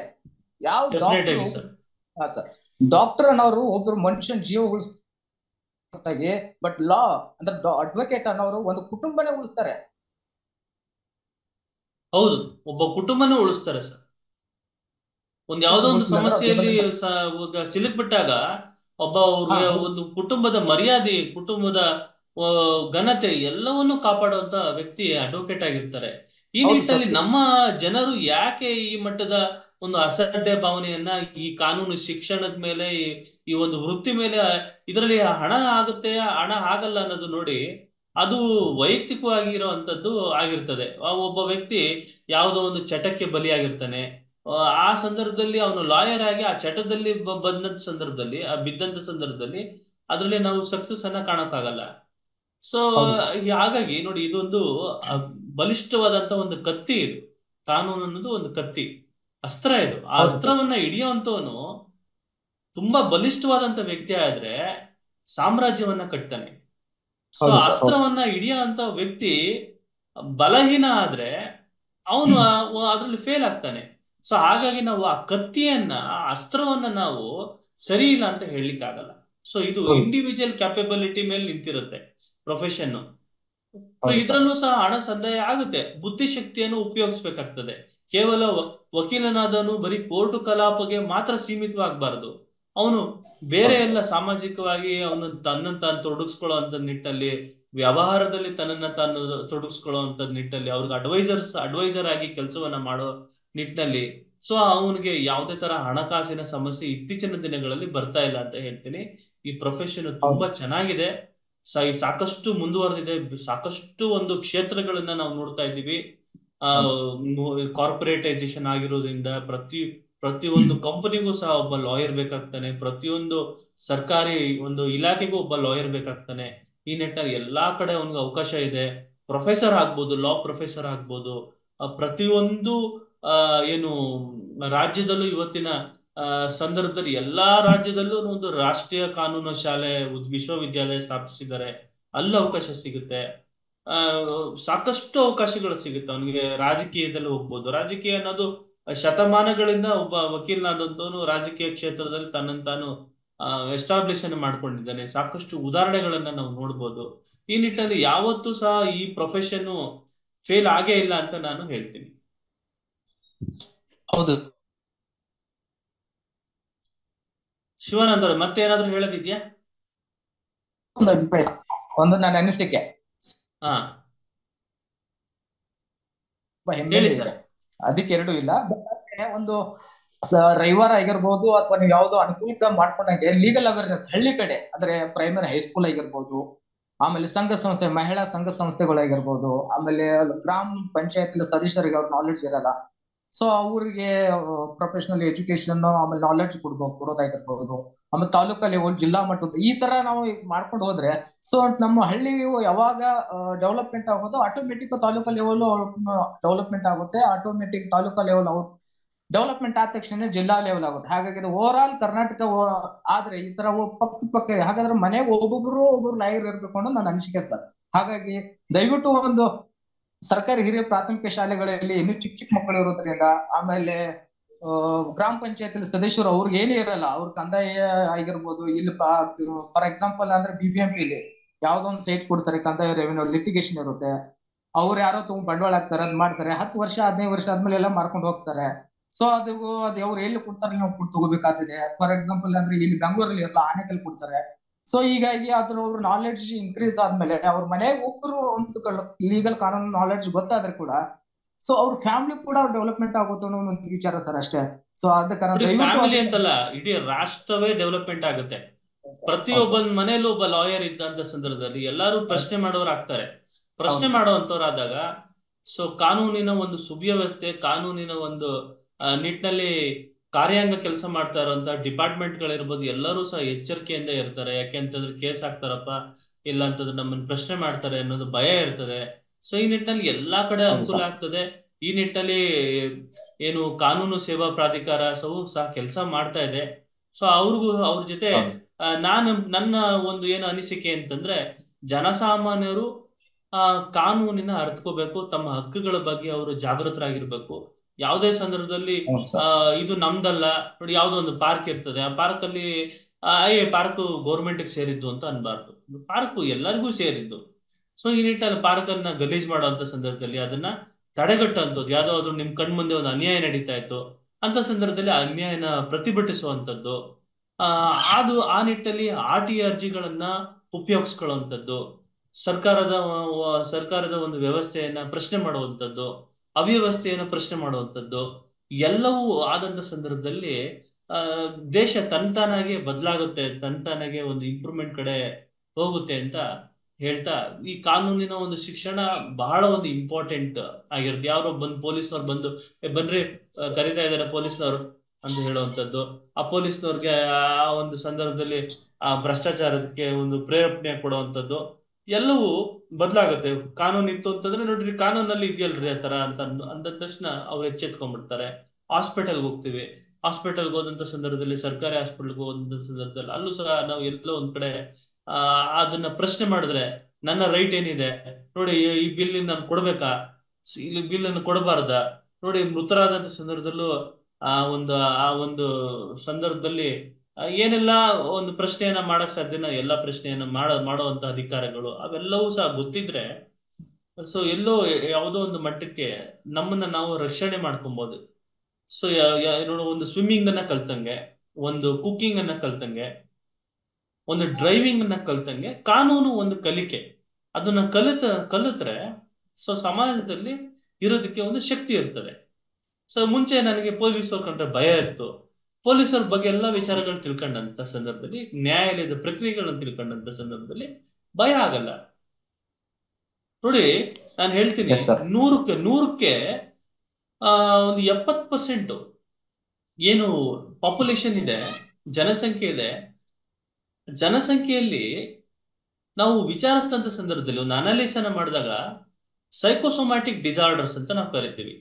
ಅಂದ್ರೆ ಮಾನಸಿಕ ಕಾಯಿಲೆಗಳಂತ ಹೇಳಿ. ಆ ಮಾನಸಿಕ ಕಾಯಿಲೆಗಳನ್ನ ಒಳ ಹೋಗ್ದಾಗ ನಾವು ಎಂಕ್ವೈರಿಯನ್ನ ಮಾಡಿದಾಗ ಸಾಕಷ್ಟು ಜನ ನಾವು ಸೈಕಾಲಜಿಕಲ್ ಕೌನ್ಸಿಲರ್ಸ್ ನ ಎಲ್ಲ ವಿಚಾರಿಸಿದಾಗ, ನೋಡಿ ಸರ್, ಇವರು ಯಾವುದೋ ಒಂದು ಕೇಸ್ ಇದೆಯಂತೆ, ಆ ಕೇಸಿಂದ ತುಂಬಾ ಮಾನಸಿಕವಾಗಿ ಆ ಕೇಸಿನ ಬಗ್ಗೆನೇ ಯೋಚನೆಯನ್ನ ಮಾಡುವಂಥದ್ದು, ಡಿಪ್ರೆಷನ್ಗೆ ಒಳಗಾಗಿರುವಂಥದ್ದು ಎಲ್ಲ ನೋಡ್ತಾ ಇದ್ದೀವಿ ಅಂತಾನೂ ಸಹ ಹೇಳ್ತಾರೆ. ಸೊ ಈ ಒಂದು ಏನು ಕೋರ್ಟ್ ಪ್ರೋಸೆಸ್ ಏನಿದೆ ಅದು ಬಹಳ ಒಂದು ಸಮಯನ ತಗೊಳ್ಳುವಂತ ಒಂದು ಪ್ರೋಸೆಸ್. ಈ ನಿಟ್ಟಿನಲ್ಲಿ ಅದನ್ನ ಪಾಸಿಟಿವ್ ಆಗಿ ತಗೊಳ್ಳುವಂಥದ್ದು ಬೇಕಾಗ್ತದೆ. ಅದಕ್ಕೆ ಪಾಸಿಟಿವ್ ಆಗಿ ತಗೊಳ್ಳುವಂಥದ್ದು ಯಾವಾಗ ಆಗುತ್ತೆ ಅಂತಂದ್ರೆ ಜ್ಞಾನ ಬಂದಂತ ಸಂದರ್ಭದಲ್ಲಿ. ಈಗ ಹಾವು ಕಂಡ್ರೆ ಭಯ. ಅಯ್ಯೋ, ಸೊ ಹೌದು ಅಂತ ಸರ್. ಸಂದರ್ಭದಲ್ಲಿ ಹಾವಿನ ಬಗ್ಗೆ ತಿಳಿಸ್ಕೊಟ್ರೆ, ಅವಾಗ ಅರಿವನ್ನ ತಿಳಿಸ್ಕೊಂಡ್ರೆ ಹಾವಿನ ಬಗ್ಗೆ ಭಯ ಕಡಿಮೆ ಆಗ್ತದೆ. ಹಂಗೇನೆ ಕೋರ್ಟಿನ ಬಗ್ಗೆ, ಪೊಲೀಸಿನ ಬಗ್ಗೆ ನಾವು ಅರಿವನ್ನ ಹೆಚ್ಚು ತಂದುಕೊಟ್ಟಂತ ಸಂದರ್ಭದಲ್ಲಿ ಭಯ ಕಡಿಮೆ ಆಗ್ತದೆ. ಅವಾಗ ಮಾನಸಿಕ ಆರೋಗ್ಯ ಸಹ ವೃದ್ಧಿಸುತ್ತೆ. ಸೊ ಈ ನಿಟ್ಟಿನಲ್ಲಿ ಕಾನೂನು ಶಿಕ್ಷಣ ಬಹಳ ಒಂದು ಹೌದು ಸರ್. ಬೇಕು ಅಂತ ಹೇಳ್ತಾ ಇದನ್ನ ತಮ್ಮ ಹತ್ರ ನಾನು ಮನವಿಯನ್ನ ಮಾಡ್ಕೊತಾ ಇದ್ದೀನಿ. ಕಾನೂನು ಶಿಕ್ಷಣದ ಕಡೆ ತಾವು ಗಮನವನ್ನ ಕೊಡಿ. ತಾವು ಮಕ್ಕಳಿಗೆ ಹೇಳಿ, ಕಾನೂನು ಶಿಕ್ಷಣನು ತಾವು ತಗೋಬೇಕು, ತಿಳ್ಕೊಡ್ರಿ, ಸಂವಿಧಾನದ ಬಗ್ಗೆ ತಿಳ್ಕೊಡ್ರಿ, ಸಂವಿಧಾನ ಏನ್ ಹೇಳಿದೆ, ಸಂವಿಧಾನ ಹಕ್ಕುಗಳನ್ನ ಯಾವ್ಯಾವೆಲ್ಲ ಹಕ್ಕುಗಳನ್ನ ಕೊಟ್ಟಿದೆ, ಪ್ರಶ್ನೆ ಮಾಡೋದ್ ಕಲ್ತ್ಕೊಳ್ಳಿ ಅನ್ನೋದನ್ನೆಲ್ಲ ಕಲಿಸ್ಕೊಡ್ಬೇಕಾಗತ್ತೆ ಮಕ್ಕಳಿಗೆ. ಅವಾಗ ಅವ್ರಿಗೆ ಅನುಕೂಲ ಆಗುತ್ತೆ. Yes sir. ಅದೇ ಸರ್. ಅದೇ ಸರ್, ಈಗ ನಮ್ಮ ತುಮಕೂರು ಅವರು ಇದಾರೆ ಸರ್. ನಮ್ಮ ತುಮಕೂರು ಒಂದು ವಾಹಿನಿಯವರಿಗೆ ನಾನು ಕೃತಜ್ಞತೆಯನ್ನ ಹೇಳಲಿಕ್ಕೆ ಬಯಸ್ತೀನಿ.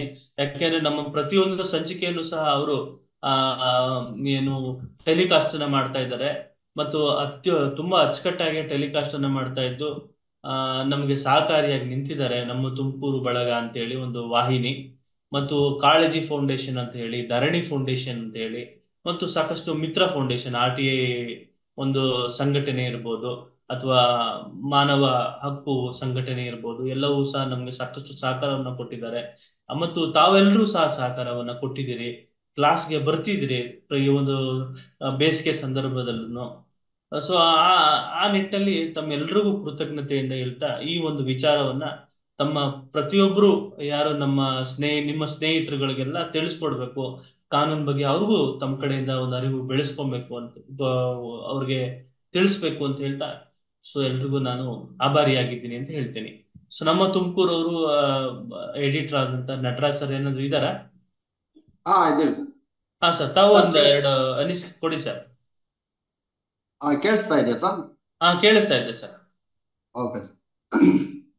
ಮೊದಲಿಗೆ ಎಲ್ಲರಿಗೂ ನಮಸ್ಕಾರ ಹೇಳ್ತಾ, ಒಳ್ಳೆ ಉತ್ತಮ ಕಾರ್ಯಕ್ರಮನ ನೀವು ಶಿಕ್ಷಕರಿಗೆ ಮತ್ತು ಜನಸಾಮಾನ್ಯರಿಗೆ ಕಾನೂನು ಅರಿವು ಅಂತ ಹೇಳಿ ಈ ಕಾರ್ಯಕ್ರಮ ಉತ್ತಮವಾಗಿ ಮೂಡಿ ಬರ್ತಾ ಇದೆ. ಜೊತೆಯಲ್ಲಿ ಎಲ್ಲಾ ಕಾರ್ಯಕ್ರಮನು ಏನು 5ನೇ ತಾರೀಕಿನಿಂದ 18ನೇ ತಾರೀಕಿನವರೆಗೂ ನಡೆದಿರುವಂತ ಕಾರ್ಯಕ್ರಮ ಎಲ್ಲಾ ರೆಕಾರ್ಡ್ ಆಗಿ ನಮ್ಮ ತುಮಕೂರು ವಾಹಿನಿಯಲ್ಲಿ ಸೇವ್ ಆಗಿದೆ. ಜೊತೆಯಲ್ಲಿ ಪ್ರಚಾರನೂ ಆಗ್ತಾ ಇದೆ. ಆಗ್ಲೇ ನಿಮ್ಗೆ ಗೊತ್ತಿದೆ, ಆದ ಮೀಟಿಂಗು ಈ ಕಾರ್ಯಕ್ರಮ ಆದ ಅರ್ಧ ಗಂಟೆನಲ್ಲಿ ನಿಮ್ಗೆ ಕೊಡ್ತಾ ಇದ್ದೀವಿ. ಜನ ಸ್ಪಂದನೆನೂ ಹಾಗೆ ಇದೆ, ಉತ್ತಮವಾದ ಸ್ಪಂದನೆ ಕೊಡ್ತಾ ಇದ್ದಾರೆ. ಕೆಲವರು ನಮ್ಗೆ ಕಾಲ್ ಮಾಡ್ತಾ ಇದ್ದಾರೆ, ಸರ್ ಇದು ಕಾರ್ಯಕ್ರಮ ಚೆನ್ನಾಗಿ ಬರ್ತಾ ಇದೆ, ಇದು ನಿಂಗೆ ಕಂಟಿನ್ಯೂ ಮಾಡ್ಬೇಕು ಅನ್ನೋದು ಕೆಲವರ ಅಭಿಲಾಷೆ ಇದೆ. ಜೊತೆನಲ್ಲಿ ಸಣ್ಣ ಪುಟ್ಟ ಪ್ರಾಬ್ಲಮ್ಗಳಲ್ಲಿ ಇರ್ತಾರೆ, ಅದನ್ನ ಹೇಳ್ಕೊಳಕ್ಕಾಗಲ್ಲ, ಆಗ ಆಫೀಸಿಗೆ ಬರ್ತೀವಿ ಸರ್, ಎಲ್ಲಿ ಆಫೀಸ್ ಅಂತ ಕೇಳ್ತಾ ಇದ್ದಾರೆ. ಅದಕ್ಕಾಗಿ ನಿಮ್ಮ ನಂಬರ್ ಸಮೇತ ಅಲ್ಲಿ ಆಡ್ ಮಾಡಿದ್ವಿ. ಮತ್ತೆ ನಮ್ಗೆ ಕಾಲ್ ಬರಕ್ ಸ್ಟಾರ್ಟ್ ಆದಾಗ ನಿಮ್ ನಂಬರ್ ಡೈರೆಕ್ಟ್ ಆಗಿ ಕೊಡ್ತಾ ಬಂದ್ವಿ. ಆಮೇಲೆ ಈ ಮಾನವ ಹಕ್ಕುಗಳ ಬಗ್ಗೆ ಆಗಿರ್ಬೋದು, ಪೋಕ್ಸೋ ಕಾಯ್ದೆ ಬಗ್ಗೆ ಆಗಿರ್ಬೋದು, ವೈಯಕ್ತಿಕ ಕಾನೂನು, ಗ್ರಾಹಕರ ಕಾನೂನು, RTI ಬಗ್ಗೆ, ಪ್ರಾಪರ್ಟಿ ಬಗ್ಗೆ, ಕೋರ್ಟ್ ಕೇಸ್ ಸಾಕ್ಷ್ಯಗಳು ಆಧಾರಗಳ ಬಗ್ಗೆ, ಯಾವ ತರ ನೀವು ಸಿವಿಲ್ ಕೇಸನ್ನ ಎದುರಿಸ್ಬೇಕು, ಕ್ರಿಮಿನಲ್ ಕೇಸ್ ಯಾವ ತರ ಹ್ಯಾಂಡಲ್ ಮಾಡ್ಬೇಕು ಅನ್ನೋದ್ರ ಬಗ್ಗೆ ಸವಿಸ್ತಾರವಾಗಿ ಸರಳವಾಗಿ ಹೇಳ್ಕೊಟ್ಟಿದ್ದೀರಾ. ಜೊತೆನಲ್ಲಿ ಇದು ಎಲ್ಲಾ ಜನಸಾಮಾನ್ಯರಿಗೂ ಬೇಕಾಗಿದೆ. ಶಿಕ್ಷಕರಿಗೆ ಅನ್ನೋದ್ರ ಜೊತೆನಲ್ಲಿ ಜನಸಾಮಾನ್ಯರಿಗೂ ಅರಿವಾಗುವಂತ ಕಾರ್ಯಕ್ರಮ ಇದು. ಈ ಕಾರ್ಯಕ್ರಮಗಳು ಇದೇ ತರ ಈಗ ನಾವು ಮುಕ್ತಾಯಗೊಳಿಸ್ತಾ ಇರೋಂತ ಕಾರ್ಯಕ್ರಮ ಶಿಕ್ಷಕರಿಗೆ ಮತ್ತು ಸಾಮಾನ್ಯರಿಗೆ ಅಂತ ಏನ್ ಹೇಳ್ತಾ ಇದ್ದೀವಿ, ಇದು ಈ ಒಂದು 8 ದಿನ ಅಥವಾ 9 ದಿನದ ಕಾರ್ಯಕ್ರಮ ಅಷ್ಟೇ ಮುಕ್ತಾಯ ಆಗ್ತಾ ಇದೆ. ಆದ್ರೆ ಈ ತರದ ಕಾರ್ಯಕ್ರಮ ಹೀಗೆ ಮುಂದುವರಿತಾ ಹೋಗ್ಬೇಕು ಅನ್ನೋದು ನಮ್ಮ ಒಂದು ಆಸೆ. ಡೆಫಿನೆಟ್ ಆಗಿ ಸರ್, ಸರ್, ಡೆಫಿನೆಟ್ ಆಗಿ ಶಿಕ್ಷಕರಿಗಾಗಿ ಕಾನೂನು ಕಾರ್ಯಕ್ರಮವನ್ನ ಮುಗಿಸಿದೀವಿ. ಆದ್ರೆ ಕಾನೂನು ಕಲಿಕೆ ಅಲ್ಲ, ಕಾನೂನು ಕಲಿಕೆ ಅನ್ನೋದು ನಿರಂತರವಾಗಿರ್ತದೆ. ನಾವು ಹೌದು. ಜನಸಾಮಾನ್ಯರಿಗಾಗಿ ಕಾನೂನು ಅರಿವು ಅನ್ನೋ ಒಂದು ಹೆಡ್ಡಿಂಗ್ ಅಲ್ಲಿ ಇದೇ ರೀತಿಯಾದಂತಹ ತರಗತಿಗಳನ್ನ ನಾವು ಯಾವಾಗೆಲ್ಲ ಬಿಡುವಾಗಿರ್ತೀವಿ, ಯಾವಾಗೆಲ್ಲ ನಮಗೆ ಸಮಯಾವಕಾಶ ಸಿಗ್ತದೆ ಆ ಸಂದರ್ಭದಲ್ಲಿ ನಾವು ಅದನ್ನ ಮುಂದುವರ್ಸ್ಕೊಂಡು ಹೋಗ್ತೀವಿ. ಏನು ಗ್ರೂಪ್ಗಳ ಏನು ಫಾರ್ಮೇಶನ್ ಆಗಿದೆ ಆ ಗ್ರೂಪ್ಗಳನ್ನ ನಾವು ಡಿಲೀಟ್ ಮಾಡೋದಿಲ್ಲ, ಅದನ್ನ ಹಾಗೆ ಉಳಿಸ್ಕೊಂಡು ಯಾವಾಗೆಲ್ಲ ಏನು ಕೋರ್ಟಿಗೆ ಸಂಬಂಧಪಟ್ಟಂಗೆ, ಕಾನೂನಿನ ಸಂಬಂಧಪಟ್ಟಂಗೆ ಆ ಕಲಿಕೆ ಏನಿರ್ತದೆ ಆ ಕಲಿಕೆ ಅನ್ನೋದು ನಿರಂತರವಾಗಿ ನಡೀತಾ ಹೋಗುತ್ತೆ ಅಂತ ನಾನು ಹೇಳ್ತೀನಿ ಸರ್. ಒಂದು ಶಿಕ್ಷಕರಿಗಾಗಿ ಕಾನೂನು ಕಾರ್ಯಕ್ರಮದ ಒಂದು ಕಾರ್ಯಾಗಾರ ಅಂತ ನಾವು ತಗೊಂಡಂತ ಸಂದರ್ಭದಲ್ಲಿ ಈ ಕಾನೂನು ಕಾರ್ಯಾಗಾರ ಇವತ್ತು ಅದಕ್ಕೆ ನಾವು ಒಂದು ಎಂಡ್ ಮಾಡ್ತಾ ಇದ್ವಿ ಸರ್. ಹೌದು ಸರ್. ಜೊತೆಯಲ್ಲಿ ಇದೇ ರೀತಿ ನಮ್ಗೆ ಈಗ ಇಷ್ಟು ಕಾರ್ಯಕ್ರಮ ಟೋಟಲ್ 9 ಕಾರ್ಯಕ್ರಮ ಮಾಡಿದ್ದೀವಿ. ಈ ಕಾರ್ಯಕ್ರಮದಲ್ಲಿ ಹೆಚ್ಚಿನದಾಗಿ ಪೋಕ್ಸೋ ಕಾಯ್ದೆ ಬಗ್ಗೆ ಇಂಟ್ರೆಸ್ಟ್ ಇರೋಂತ ಜನ ಕಾಣ್ತಾ ಇದ್ದಾರೆ. ಹಾಗಾಗಿ ಆ ಚಲೆಗೆ ನಾವು ಆಶಾ ಮೇಡಮ್ ಅವ್ರ ಕಡೆಯಿಂದ ಕಾರ್ಯಕ್ರಮ ಸ್ಟಾರ್ಟ್ ಮಾಡ್ಬಿಟ್ಟಿದೀವಿ ಆಲ್ರೆಡಿ. ಇದು 6ನೇ ಎಪಿಸೋಡ್ ಬರ್ತಾ ಇದೆ ನಮ್ದಾಗ್ಲೇ. ಇವತ್ತು ಪ್ರತಿ ಶನಿವಾರ ಎಪಿಸೋಡ್ ಅದು ಬರ್ತಲೇ ಇದೆ. ಹಾಗಾಗಿ ಅದ್ರ ಬಗ್ಗೆ ಗಮನ ಹರಿಸ್ಬೋದು, ಎಲ್ಲಾ ವೀಕ್ಷಕರು ನೋಡ್ಬೋದು. ನಮ್ದು ಪ್ರತಿ ಶನಿವಾರ ಸಂಜೆ ಒಂದು 6:30-7 ಗಂಟೆ ನಂತರ ನಾವು ಆ ಕಾರ್ಯಕ್ರಮನ ಕೊಡ್ತಾ ಇದೀವಿ ಸರ್. ಇದೊಂದು ಪ್ಲಸ್ ಪಾಯಿಂಟ್. ಈಗ ಈ ಕಾರ್ಯಕ್ರಮಗಳೆಲ್ಲ ನೋಡಿದ ನಂತರ ನಮ್ಗೆ ರೆಗ್ಯುಲರ್ ಆಗಿ ಒಂದು ಕಾರ್ಯಕ್ರಮ ಇದೆ ಅನ್ನೋದು ಈಗ ನಾವು ತಿಳಿಸ್ಬೋದು ಎಲ್ಲಾ ಸಾಮಾನ್ಯ. ಹೌದು ಸರ್, ಹೌದು. ಅದನ್ನು ಸಹ ತಾವು ಶೇರ್ ಮಾಡ್ಕೊಳ್ಳಿ ಸರ್. ಅದ್ರ ಬಗ್ಗೆ ಅದನ್ನು ಸಹ ನಾವು ನಮ್ಮ ಗ್ರೂಪಿನಲ್ಲಿ ಶೇರ್ ಮಾಡ್ತೀವಿ. ಪ್ರತಿನಿತ್ಯ ಏನು ಕಾನೂನುಗಳು ನೋಡಿ ತಿಳ್ಕೊಂತಾ ಹೋಗ್ಬೇಕಾಗತ್ತೆ. ಕಾನೂನು ವಿಚಾರದಲ್ಲಿ ಕಾನೂನು ಅನ್ನೋದು ಸಮುದ್ರ. ಸೊ ಅದನ್ನ ನಾವು ಒಂದೇ ದಿವಸ ಅರ್ಥೈಸ್ಲಿಕ್ಕೆ ಆಗಲ್ಲ ನೋಡಿ. ಹಾಗಾಗಿ ನಾವು 5 ವರ್ಷದ ಒಂದು LLB ಕೋರ್ಸ್ ಅನ್ನ ನಾವು ನೋಡ್ತೀವಿ, 3 ವರ್ಷದ LLB ಕೋರ್ಸ್ ಅನ್ನ ನೋಡ್ತೀವಿ. ತದನಂತರ 5 ವರ್ಷ ನಾವು ಪ್ರಾಕ್ಟೀಸ್ ಅನ್ನ ಮಾಡ್ಬೇಕಾಗತ್ತೆ.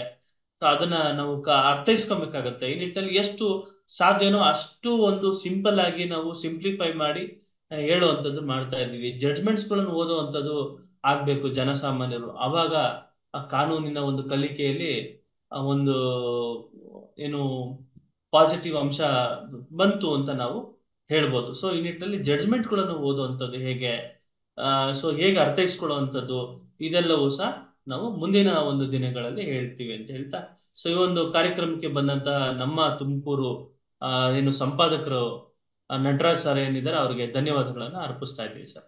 ಮತ್ತೆ ಯಾರಾದ್ರೂ ಮಾತಾಡೋದಿದ್ಯಾ? ಇಲ್ಲ ಧನ್ಯವಾದಗಳು. Thank you sir, thank you. ಮತ್ತೆ ಏನಾದ್ರೂ ಒಂದು ಅನಿಸಿಕೆಯನ್ನ ಅಥವಾ ಸಜೆಷನ್ ಅನ್ನ ಏನಾದ್ರೂ ಕೊಡೋದಿದ್ಯಾ? ಸಜೆಷನ್ ಅಥವಾ ಅನಿಸಿಕೆಯನ್ನ ತಾವು ತಮ್ಮ ಗ್ರೂಪ್ ನಲ್ಲಿ ಶೇರ್ ಮಾಡೋದಾದ್ರೆ ಶೇರ್ ಮಾಡ್ಬೇಕು ಅಂತ ಹೇಳ್ತಾ, ಸೊ ಇವತ್ತಿನ ಒಂದು ಕಾನೂನು ಕಾರ್ಯಾಗಾರವನ್ನ ಸೊ ಇಲ್ಲಿಗೆ ನಿಲ್ಲಿಸ್ತಾ, ಸೊ ತಮ್ಮೆಲ್ರಿಗೂ ಸಹ ಆಭಾರಿಯಾಗಿರ್ತೀನಿ ಅಂತ ಹೇಳ್ತಾ, ಏನೇ ಒಂದು ಸಂದರ್ಭದಲ್ಲಿ ನಮ್ಮ ಒಂದು ಸಂಸ್ಥೆಯ ನಂಬರು ಈ ಒಂದು ವಿಡಿಯೋದಲ್ಲಿ ಕಾಣಿಸ್ತಾ ಇರುವಂತ ಒಂದು ನಂಬರ್ ಮುಖೇನ ನಮ್ಮನ್ನ ಸಂಪರ್ಕಿಸಬಹುದು ಅಂತ ಹೇಳ್ತಾ, ಸೊ ಇವತ್ತಿನ ಕಾರ್ಯಕ್ರಮಕ್ಕೆ ಬಂದಂತಹ ಎಲ್ಲ ಅತಿಥಿಗಳಿಗೂ ಮತ್ತು ಯಾರೆಲ್ಲ ಒಂದು ಅನಿಸಿಕೆಗಳನ್ನ ಹಂಚ್ಕೊಂಡ್ರೆ ಅವ್ರಿಗೆಲ್ರಿಗೂ ಸಹ ಆಭಾರಿಯಾಗಿರ್ತೀನಿ, ಕೃತಜ್ಞತೆಯಿಂದ ಇರ್ತೀನಿ ಅಂತ ಹೇಳ್ತಾ, ಸೊ ಈ ಒಂದು ಕಾರ್ಯಕ್ರಮವನ್ನ ಇಲ್ಲಿಗೆ ನಿಲ್ಲಿಸ್ತಾ ಇದ್ದೀನಿ. ನಮಸ್ಕಾರಗಳು.